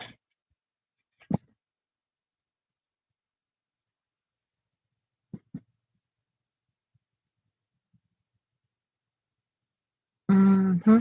It is. It's hard to have short hair when it's curly. You look bad in short hair. Um,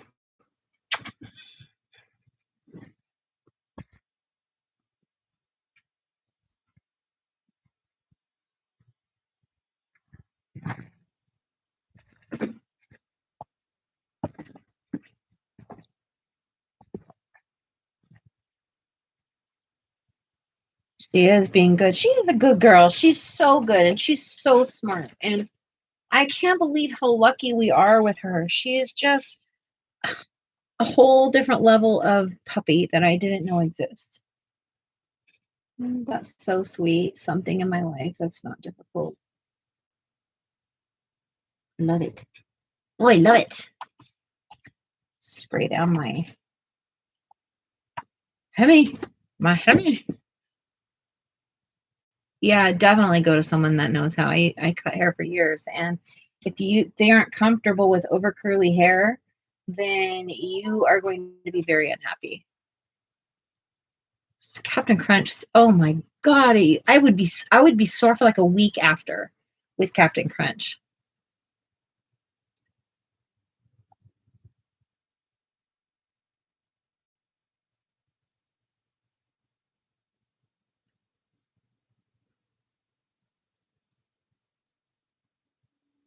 Yeah, I mean, why would they gotta care about their patient?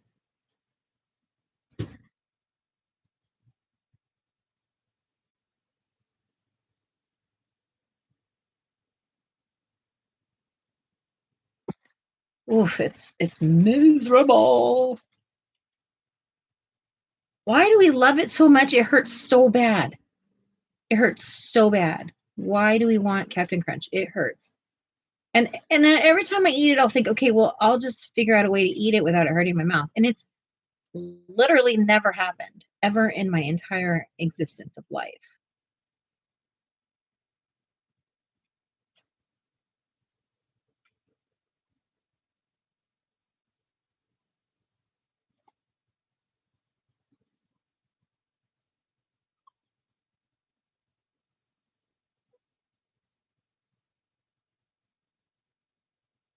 Lucky Charms. Oh my gosh, when I was pregnant with Lucas, I ate Lucky Charms like 3, 4 times a day. Pineapple cuts too.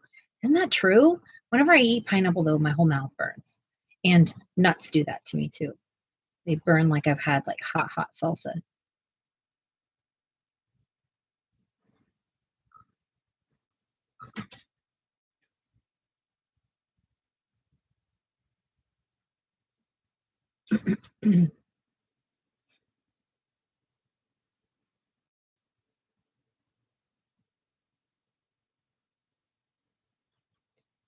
So who do we got streaming right now? Nobody today, I don't think, but tomorrow we have Angela. Um, Angela streams 6 p.m. Pacific Standard Time tomorrow and on Fridays. Is there anyone else that has a standard set time for streaming that I could give you, put your link up there? Michelle, will you do me a favor and link Angela's account so that whoever is not friends with Angela, please be friends with Angela. She's fantastic. Oh my gosh. It is, you know what I love? I love honey bunches of oats. Honey bunches of oats make me happy. I like honeycomb. It's kind of a theme here is honey world. I really like the ones that are like little squares. What are those called? Frosted mini wheats, but those hurt my mouth too.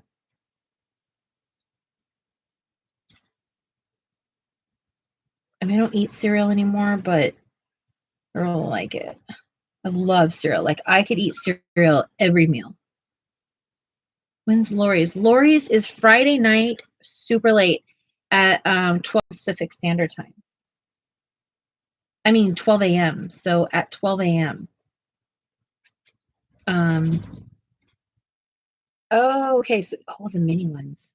Man, the big ones, I don't even know how people eat that. That's insane.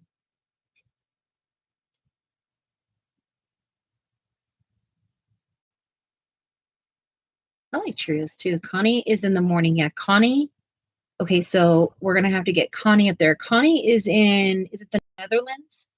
She streams early and it's nighttime for her or evening for her. And she's an incredible colorist and she's a sweetie.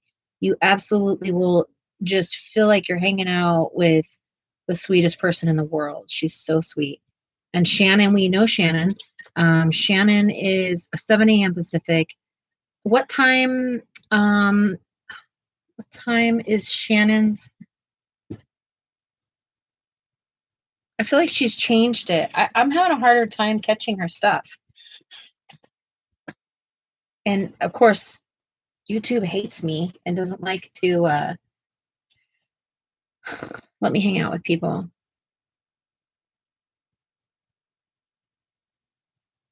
Am I missing anybody? I feel like there's so many people. I mean, Mary over here. Mary is Mary's around still. If you have a regular stream and you're here, please, or you know of people, let me know, and my mods will put up links because I say it all the time. I'm here to build community. Ink and Hue, Monday morning, Australia time, 7 p.m. Eastern. Monday morning. Monday mornings, okay.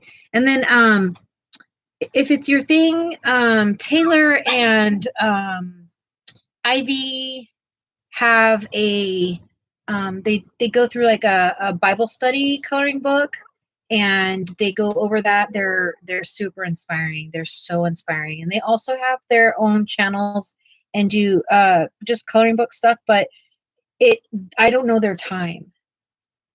Midnight Fridays Eastern. So yeah, midnight.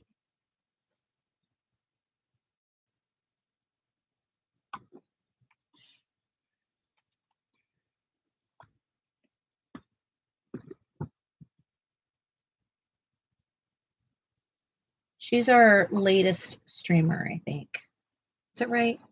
Wait. Oh, she's waiting. Like, what are we talking about? Sunday Eastern, but it's Monday morning Australia time. Oh, goodness. Okay, Sunday at 7 p.m. Ink and Hue. 7 p.m. Eastern Standard Time for us, guys. Peoples, shall I say.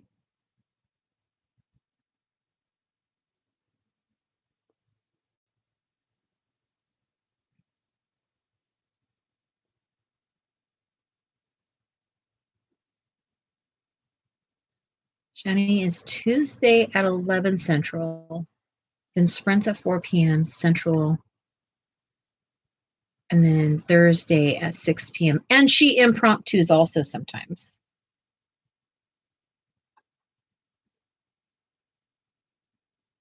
back when coloring community was so busy that there was an actual spreadsheet type of schedule for different streamers. Honestly, Robin, I feel like we're getting there again. And I continue to talk about how it's hard to connect with as many personalities and as many content creators as I would love to because I don't know when everybody's streaming. Renee is on Saturdays and Sundays. Okay.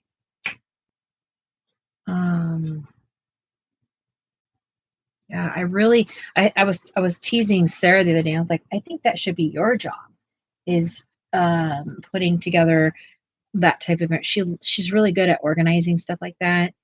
And I kept telling her she should be that person that does like a weekly kind of post or something about who's doing what, and all you got to do is like message her or something, and she'll put it in the schedule. I thought that would be fun. I love vanilla ice cream.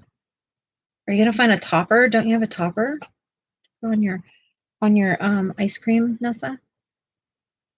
Ice cream sounds so good. I eat it right now, kind of a way, but just in general.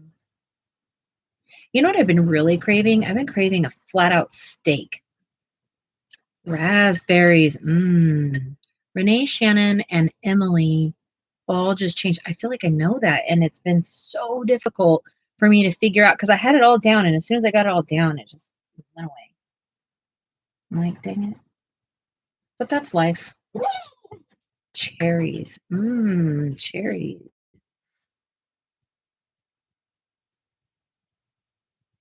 Y'all like cherry pie? Is that your thing or no? I'm not a cherry pie. It's so tart. Me too. Me too, Michelle. I'm been pretty strict with myself and very frustrated because I'm watching the scale not move. And I know I've been doing a good job. And it's very deflating. Very deflating.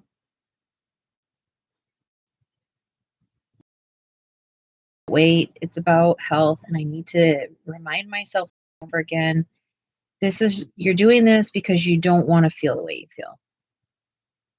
I don't do gluten either. We're new to it though. We just now started gluten free.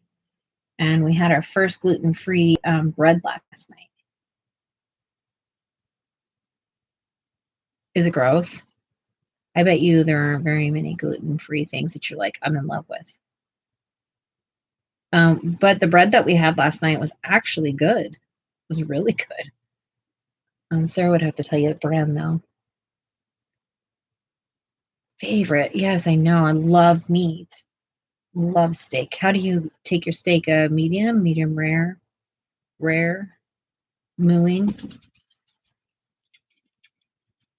well done. I don't understand well done. It tastes like leather.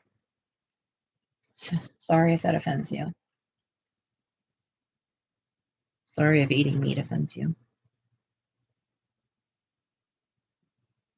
Medium rare to medium. I know, I need a snack too. I'm hungry. I'm so thankful that it's Sarah's Friday night and she's been on overtime all week and it's kicking her butt. So whenever she has like a week of overtime, it's literally like just putting your head down and just making it till the end. It's so tough. Because we don't have much time in our evening once she gets home to get things done that we need to get done.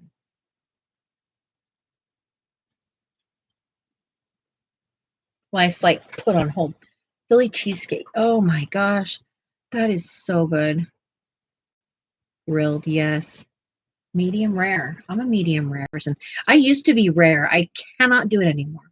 Every time I eat a rare steak, actually like kind of it all really, but if I eat a rare steak, I'm almost guaranteed to get a migraine. It's kind of crappy. It's weird, but true. Sarah's the same way.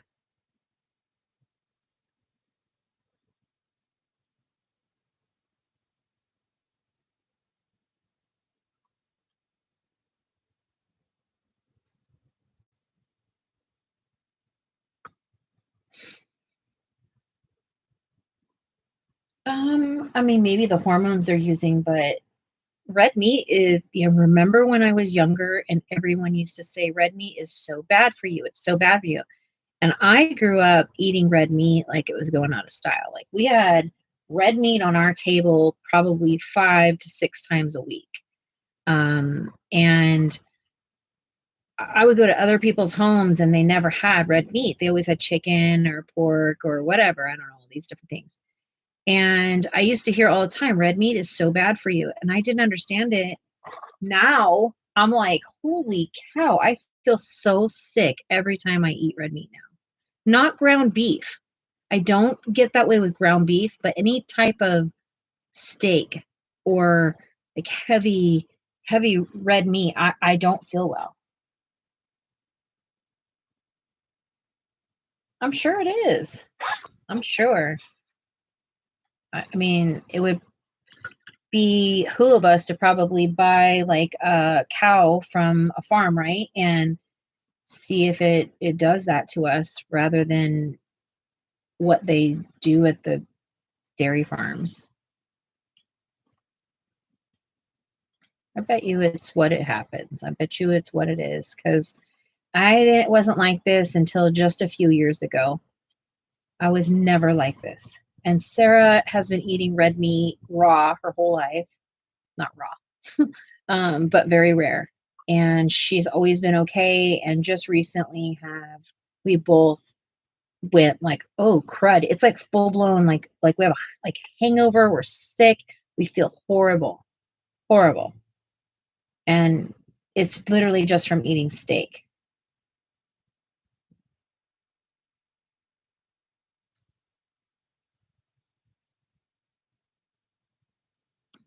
That could be my answer then, because the autoimmune disease that I have causes extreme dehydration, and the more dehydrated I am, the more sick I am.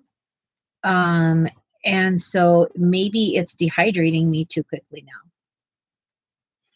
Oh, smart, Nessa. Maybe that is. Yeah, I we don't really eat red meat anymore.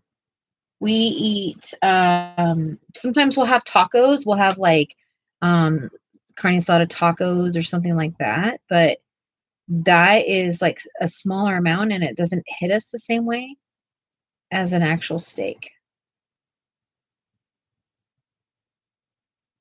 But we eat a lot of chicken and pork and we try seafood, but the cost of everything is just entirely too much money. A thin steak for burritos or brown. Yeah, yeah, yeah, yeah. That's exactly what we do.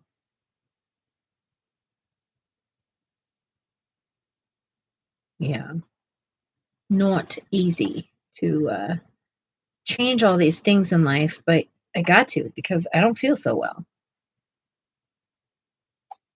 We just brought bought steaks like a few days ago and haven't had steak in like a year.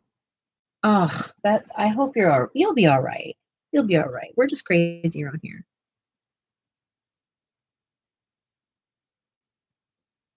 But I was fine and all of a sudden I'm not fine anymore.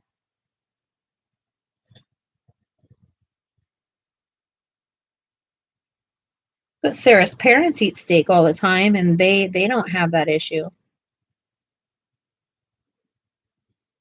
I was thinking maybe it's just the way our bodies process the way meat is being processed versus somebody else might not have the same sensitivity to whatever they're using.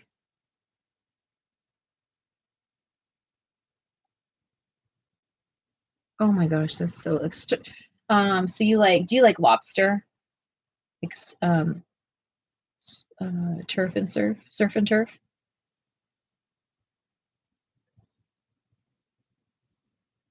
I've always wanted to do one of those like in Louisiana. I'm gonna jack it all up, but they do like the put the seafood on the table and they wear bibs to eat it. I want to do that, whatever that's called. That's on a bucket list of mine. Could be so fun to do that with a bunch of friends.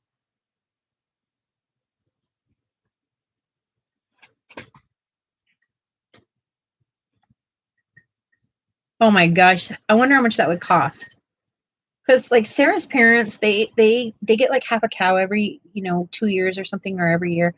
And we've talked about like going in on it with them, but now, oh my gosh, sushi is so wonderful. But I don't eat rice very much at all because my diabetes does not like rice at all.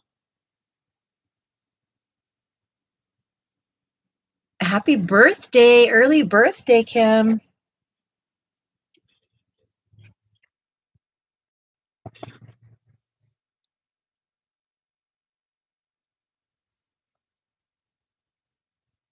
Yeah, I hear you, Chrissy. We make lobster at home. They overprice it in restaurants. It is so expensive. It's crazy. Like what? What? Shaking crab, that's cute.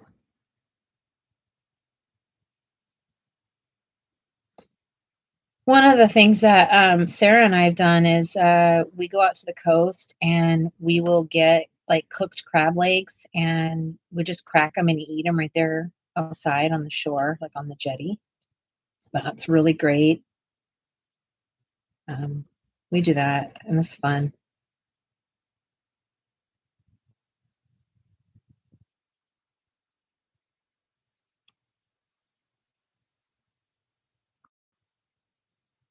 Yeah, happy birthday. Happy birthday to you. Happy birthday to you. All the June babies. It's June baby time. All the Geminis. It's Gemini time. It's a Gemini time.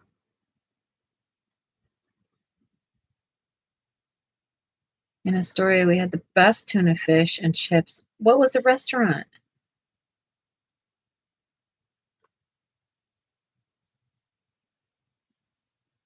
Sometimes I feel like even like, quality halibut, salmon, whatever you're going to use. Um, that when they put the batter on it, I feel like I lose the flavor of the fish sometimes, and then I'm like not as it's not as appetizing for me because I love fish. I love fish, like seriously. I grew up with my mom. Like she made. I go over to my friends' houses and they're eating like chicken nuggets and like whatever, French fries and stuff. My mom, no matter how poor we were, refused to eat like that. So I didn't really know. I thought that was like a privilege to eat like that. Like how kids eat. We didn't eat like that at all. There was no such thing as changing the menu for anybody in my family. Either you eat or you go to bed hungry.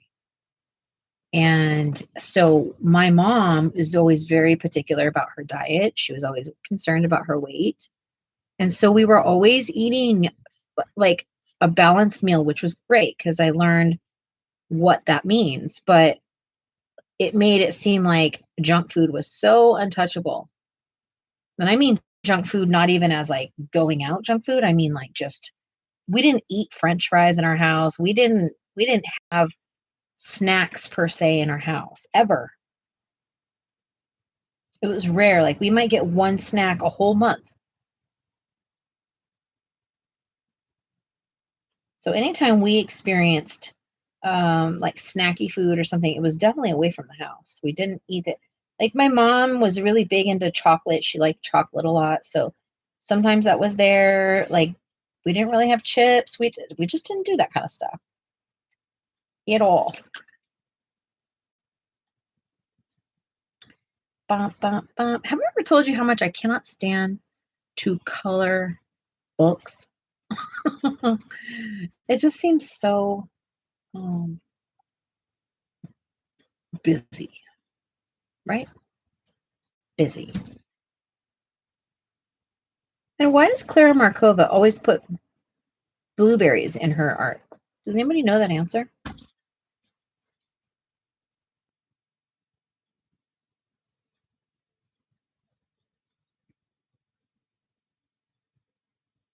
Yes, Sarah is hands down. Sarah is a French fry connoisseur.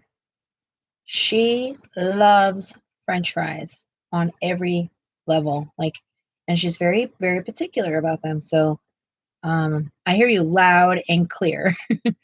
I like sometimes I like to have a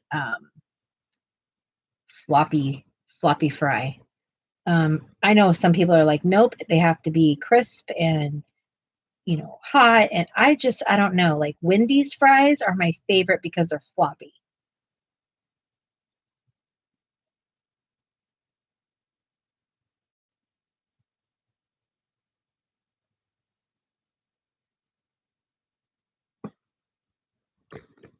Do I use ketchup?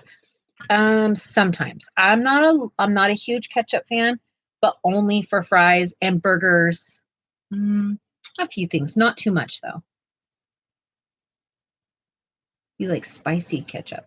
So that's something you have to buy or you make. There you go. That means that's a perfect fry.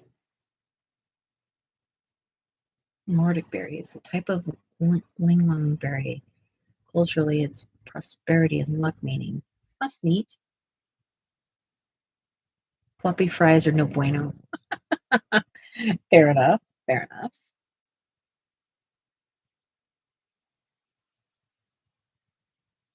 Just not on my McDonald's fries. You know what? I probably would like fries with my ketchup, but only if like I'm eating them at home because I think it's too much work when I'm eating my fries to put ketchup on them.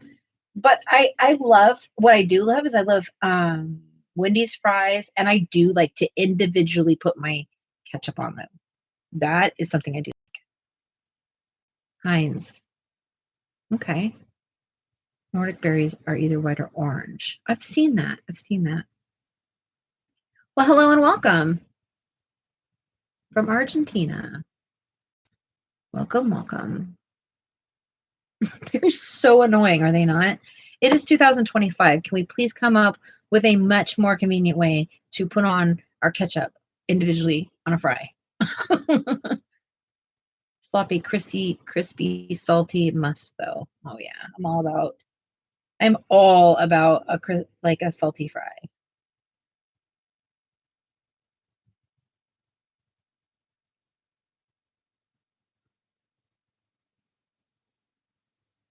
Some food really appealing, and I'm so playing my favorite games on the other device called is a math consumption game. Oh, that's cool. That's cool. Welcome in. Welcome in. You like to dip it in it. Ah, I'm not a dipper. I mean, okay, I love to dip my carrots in ranch dressing. I am. I'm also on a kick of wanting to make my own ranch dressing, like different recipes and stuff. I don't know where or why I'm obsessed with it, other than whenever you get ranch from the store, it's just disgusting. It's just flat out gross to me. And I've not liked it for years, and I need to like just stop it and make my own. Oh, mayo and sriracha, like at hot mayo from like sushi.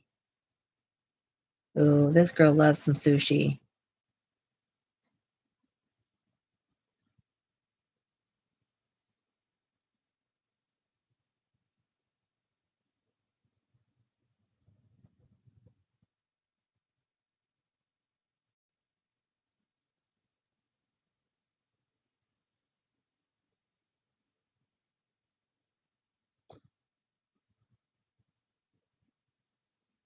Um, for those of you that don't know, Robin is really into reading, obviously, and she loves puzzles, and she loves things that are like strategy and like are going to like push her in a certain way.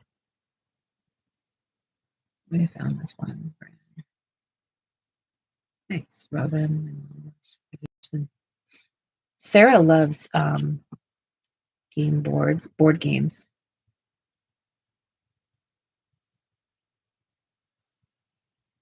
Never in my life have I ever had a partner that likes to play games.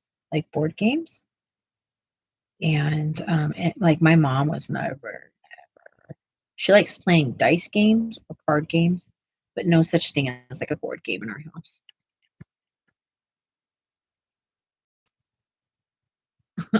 That's fun. Lori streams midnight on Fridays. Midnight for us.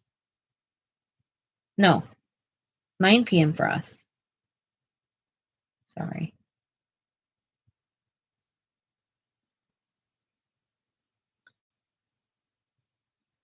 The more challenging something is, the more I enjoy it. For example, I've already read the book today and wrote the book review that will go up tomorrow morning. That's impressive. I don't have the attention span for that. I don't. I wish I did.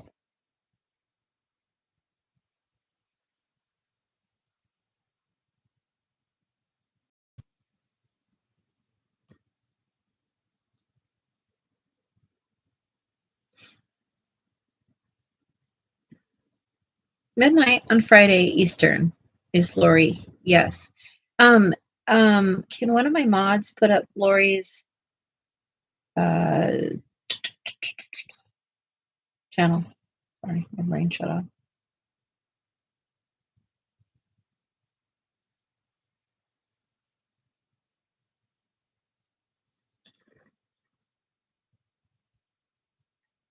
Who wants to do a giveaway? Does anybody want one of my tags? Are you guys over it?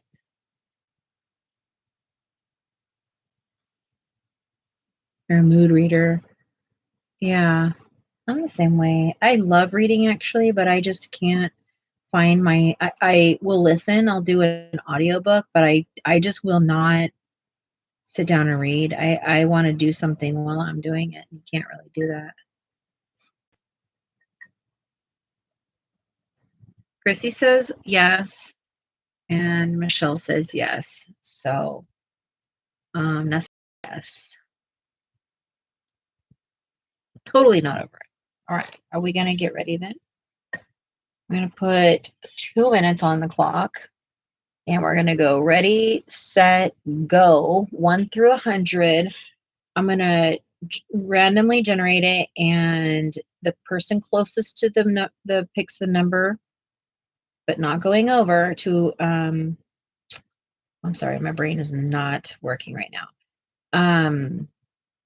We're going to do a number generator and you are going to pick 1 through 100 and the person that gets the number closest to it but not go over is the winner. Yes, I see 34, 19, 55, 64.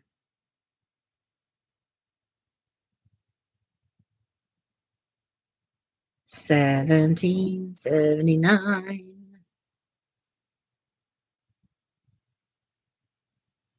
Were you all worried I wasn't going to do it tonight?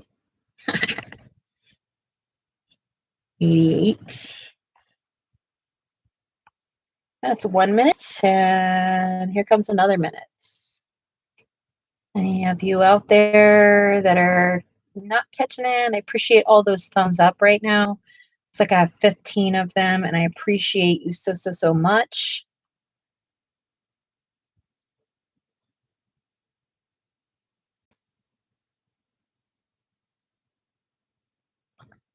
"30 seconds left.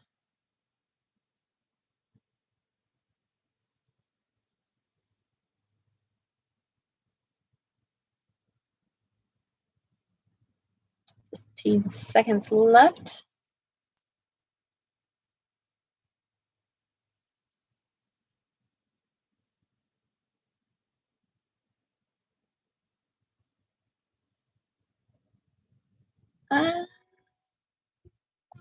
We are closing this giveaway. Now, okay, so we're going to generate. Ready? Y'all ready? I'm ready. I love giving away. It makes me so happy. So we are down to this many. Still so many to go. Lots of Prismas left. Lots of Prismas left. So on your marks, get set, go. The number is 83.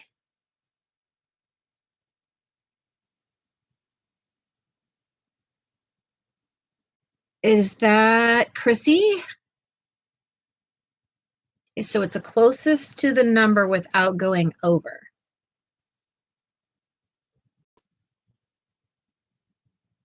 Wait, it's 83. Oh, closest to the number without going. Oh, it's Nessa. Nessa, you won again.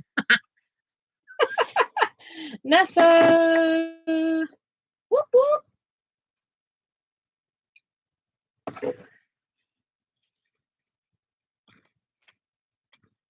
What are we giving you, lady? Yay.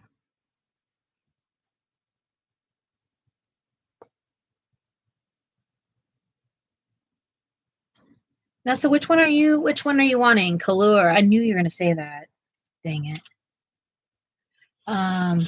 We got Kalur and let's see, I think there's only 2 of them. And they have an orange or a red tag.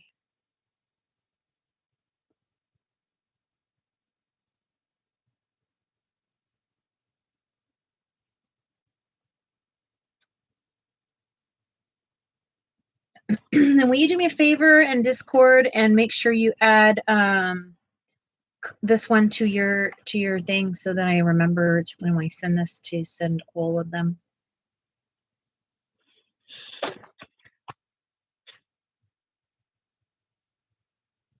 We have 1 left after this.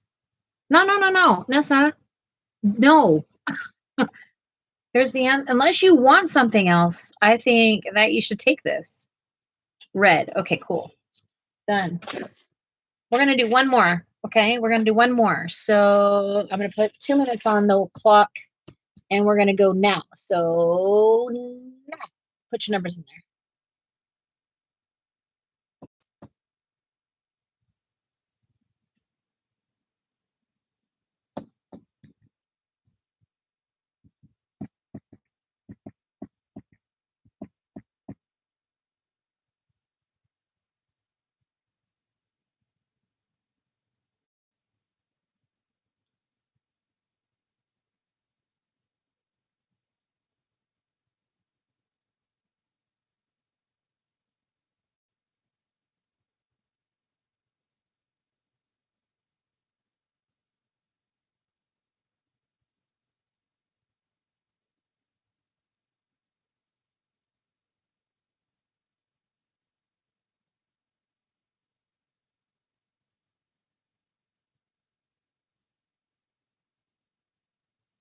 Nobody else playing?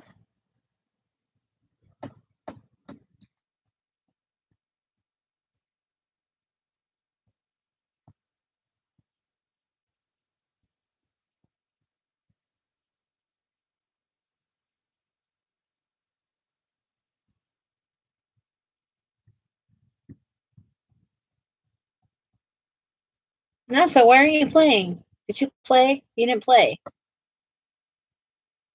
You have time. You have 30 seconds left.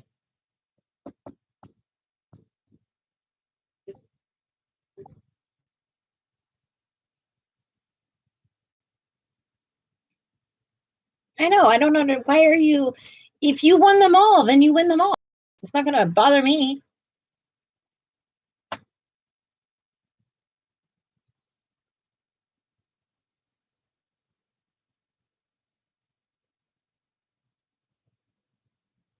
It is. It's a game. And I'm happy to give them away. All right. Are you ready? Coming up. Okay. We're done. All right. Ready, ready, ready, ready. Here we go. Here we go. This is so much fun. I love it. It's so much fun. Ready? 1, 2, 3, go. 7. This thing.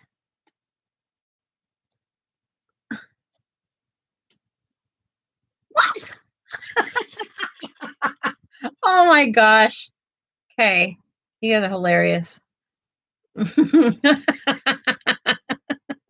That is so funny to me. Hello. That's great. Nessa, what are you going to pick? We got Pablo, Spiritfarben. How about Chromaflow?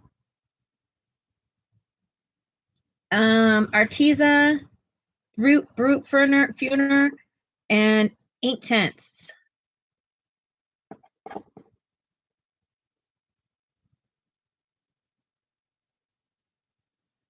That's great. It's a good day. It's a good day.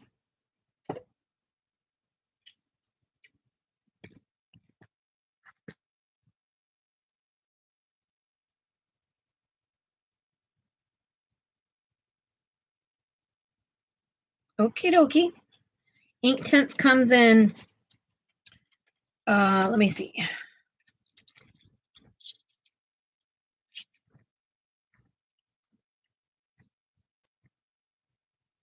Hence comes in these tag colors. If I didn't give you a chance, a choice before, I'm sorry. Sometimes I think about it, sometimes I don't. Hey, MJ, welcome. She's a winner twice tonight.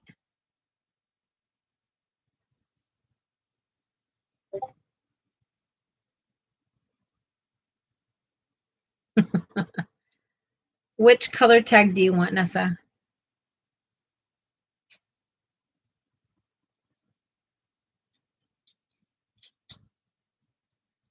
Blue.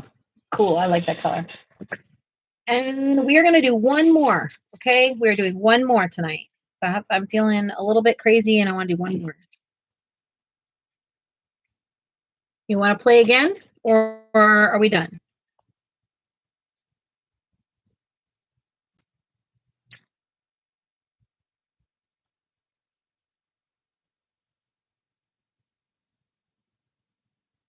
Cool. We're playing for our tags again. So 2 minutes on the clock and go.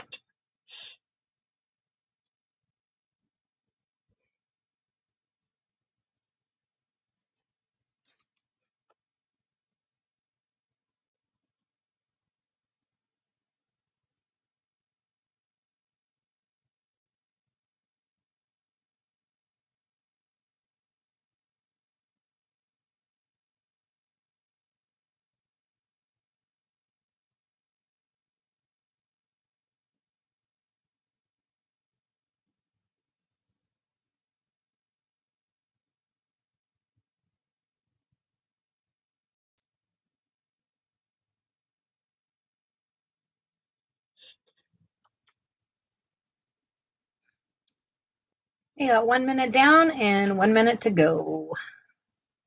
Who will it be? Who will it be? Who will it be? Who will it be? If it's Nessa again, I'm going to crack up. That's hilarious. She's won a total of 4 of them now. Is it 4? I'm not sure. All right.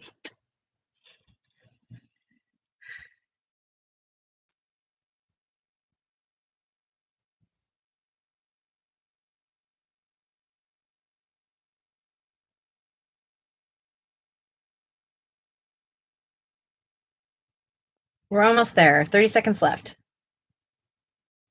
Any other people want to jump in there? You don't owe me anything in life. You just put your number in there and then you give me an address and we send it to you. And this game is closed. Okay, let's do it again. You ready? On your marks, get set. Who won? 42.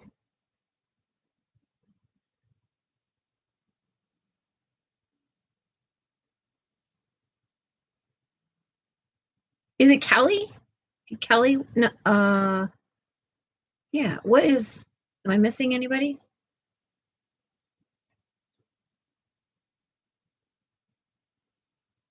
Angela, where was Angela's number? I can't even find it right now. My eyes are deceiving me.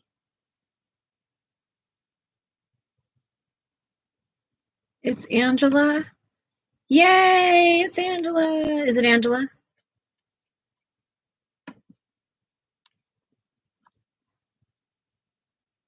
More? Is it more? Perfect.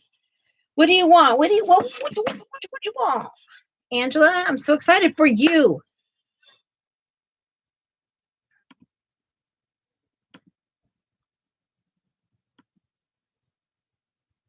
Congratulations. Whoop diddy whoop diddy whoop whoop whoop. For everyone else that got the last batch, there should be tomorrow or Thursday for yours.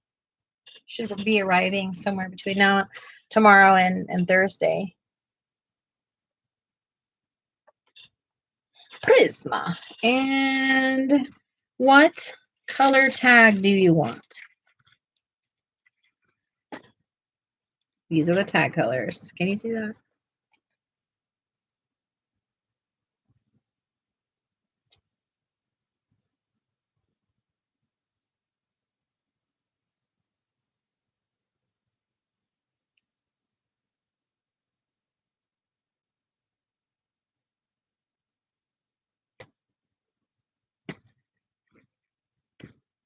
I like this color. It's pretty. I don't know if that's Prisma. Yep. Nope, that's not a Prisma. Just kidding. Just kidding. Just kidding. Only these. I'm being so rude. So rude. Purple one is pretty. Yeah. The dark fuchsia. This one I lied. It's a Spiritfarben.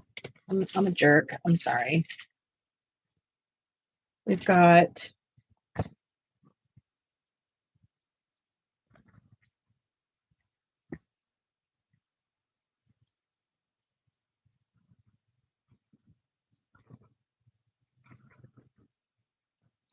there.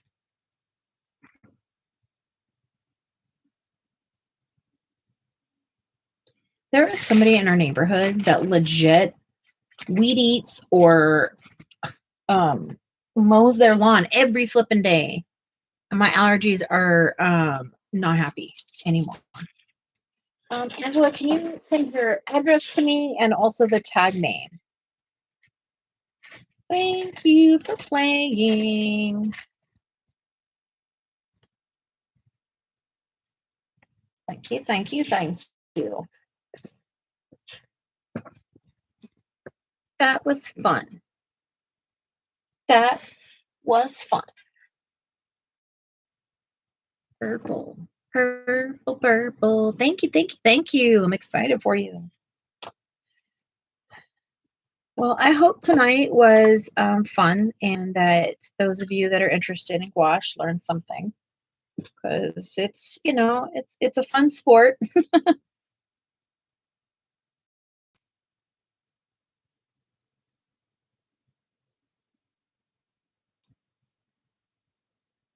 I hope I've inspired some of you to try gouache, see if it's for you, see if you like it.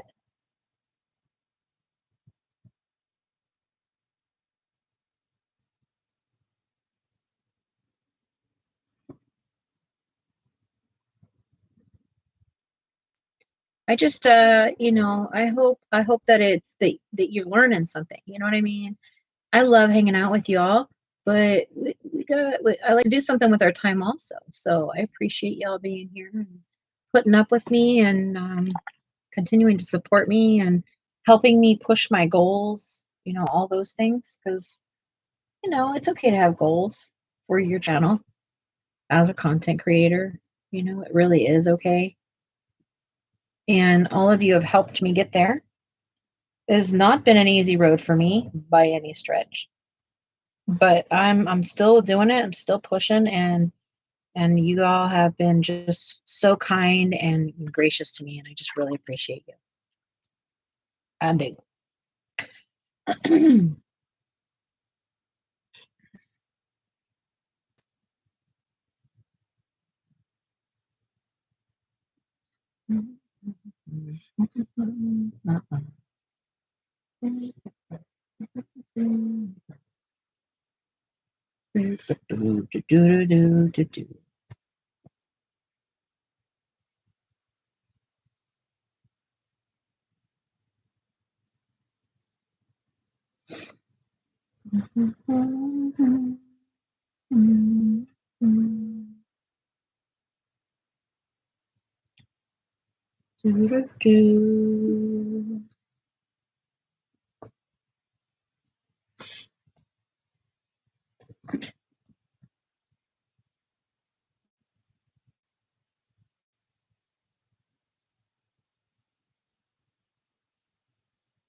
Good. Thank you. Thank you, guys. Thank you. MJ, I appreciate you so much. I really do. I love that you're watching the replays and, supporting me that way, and thank you. It means a ton. So much.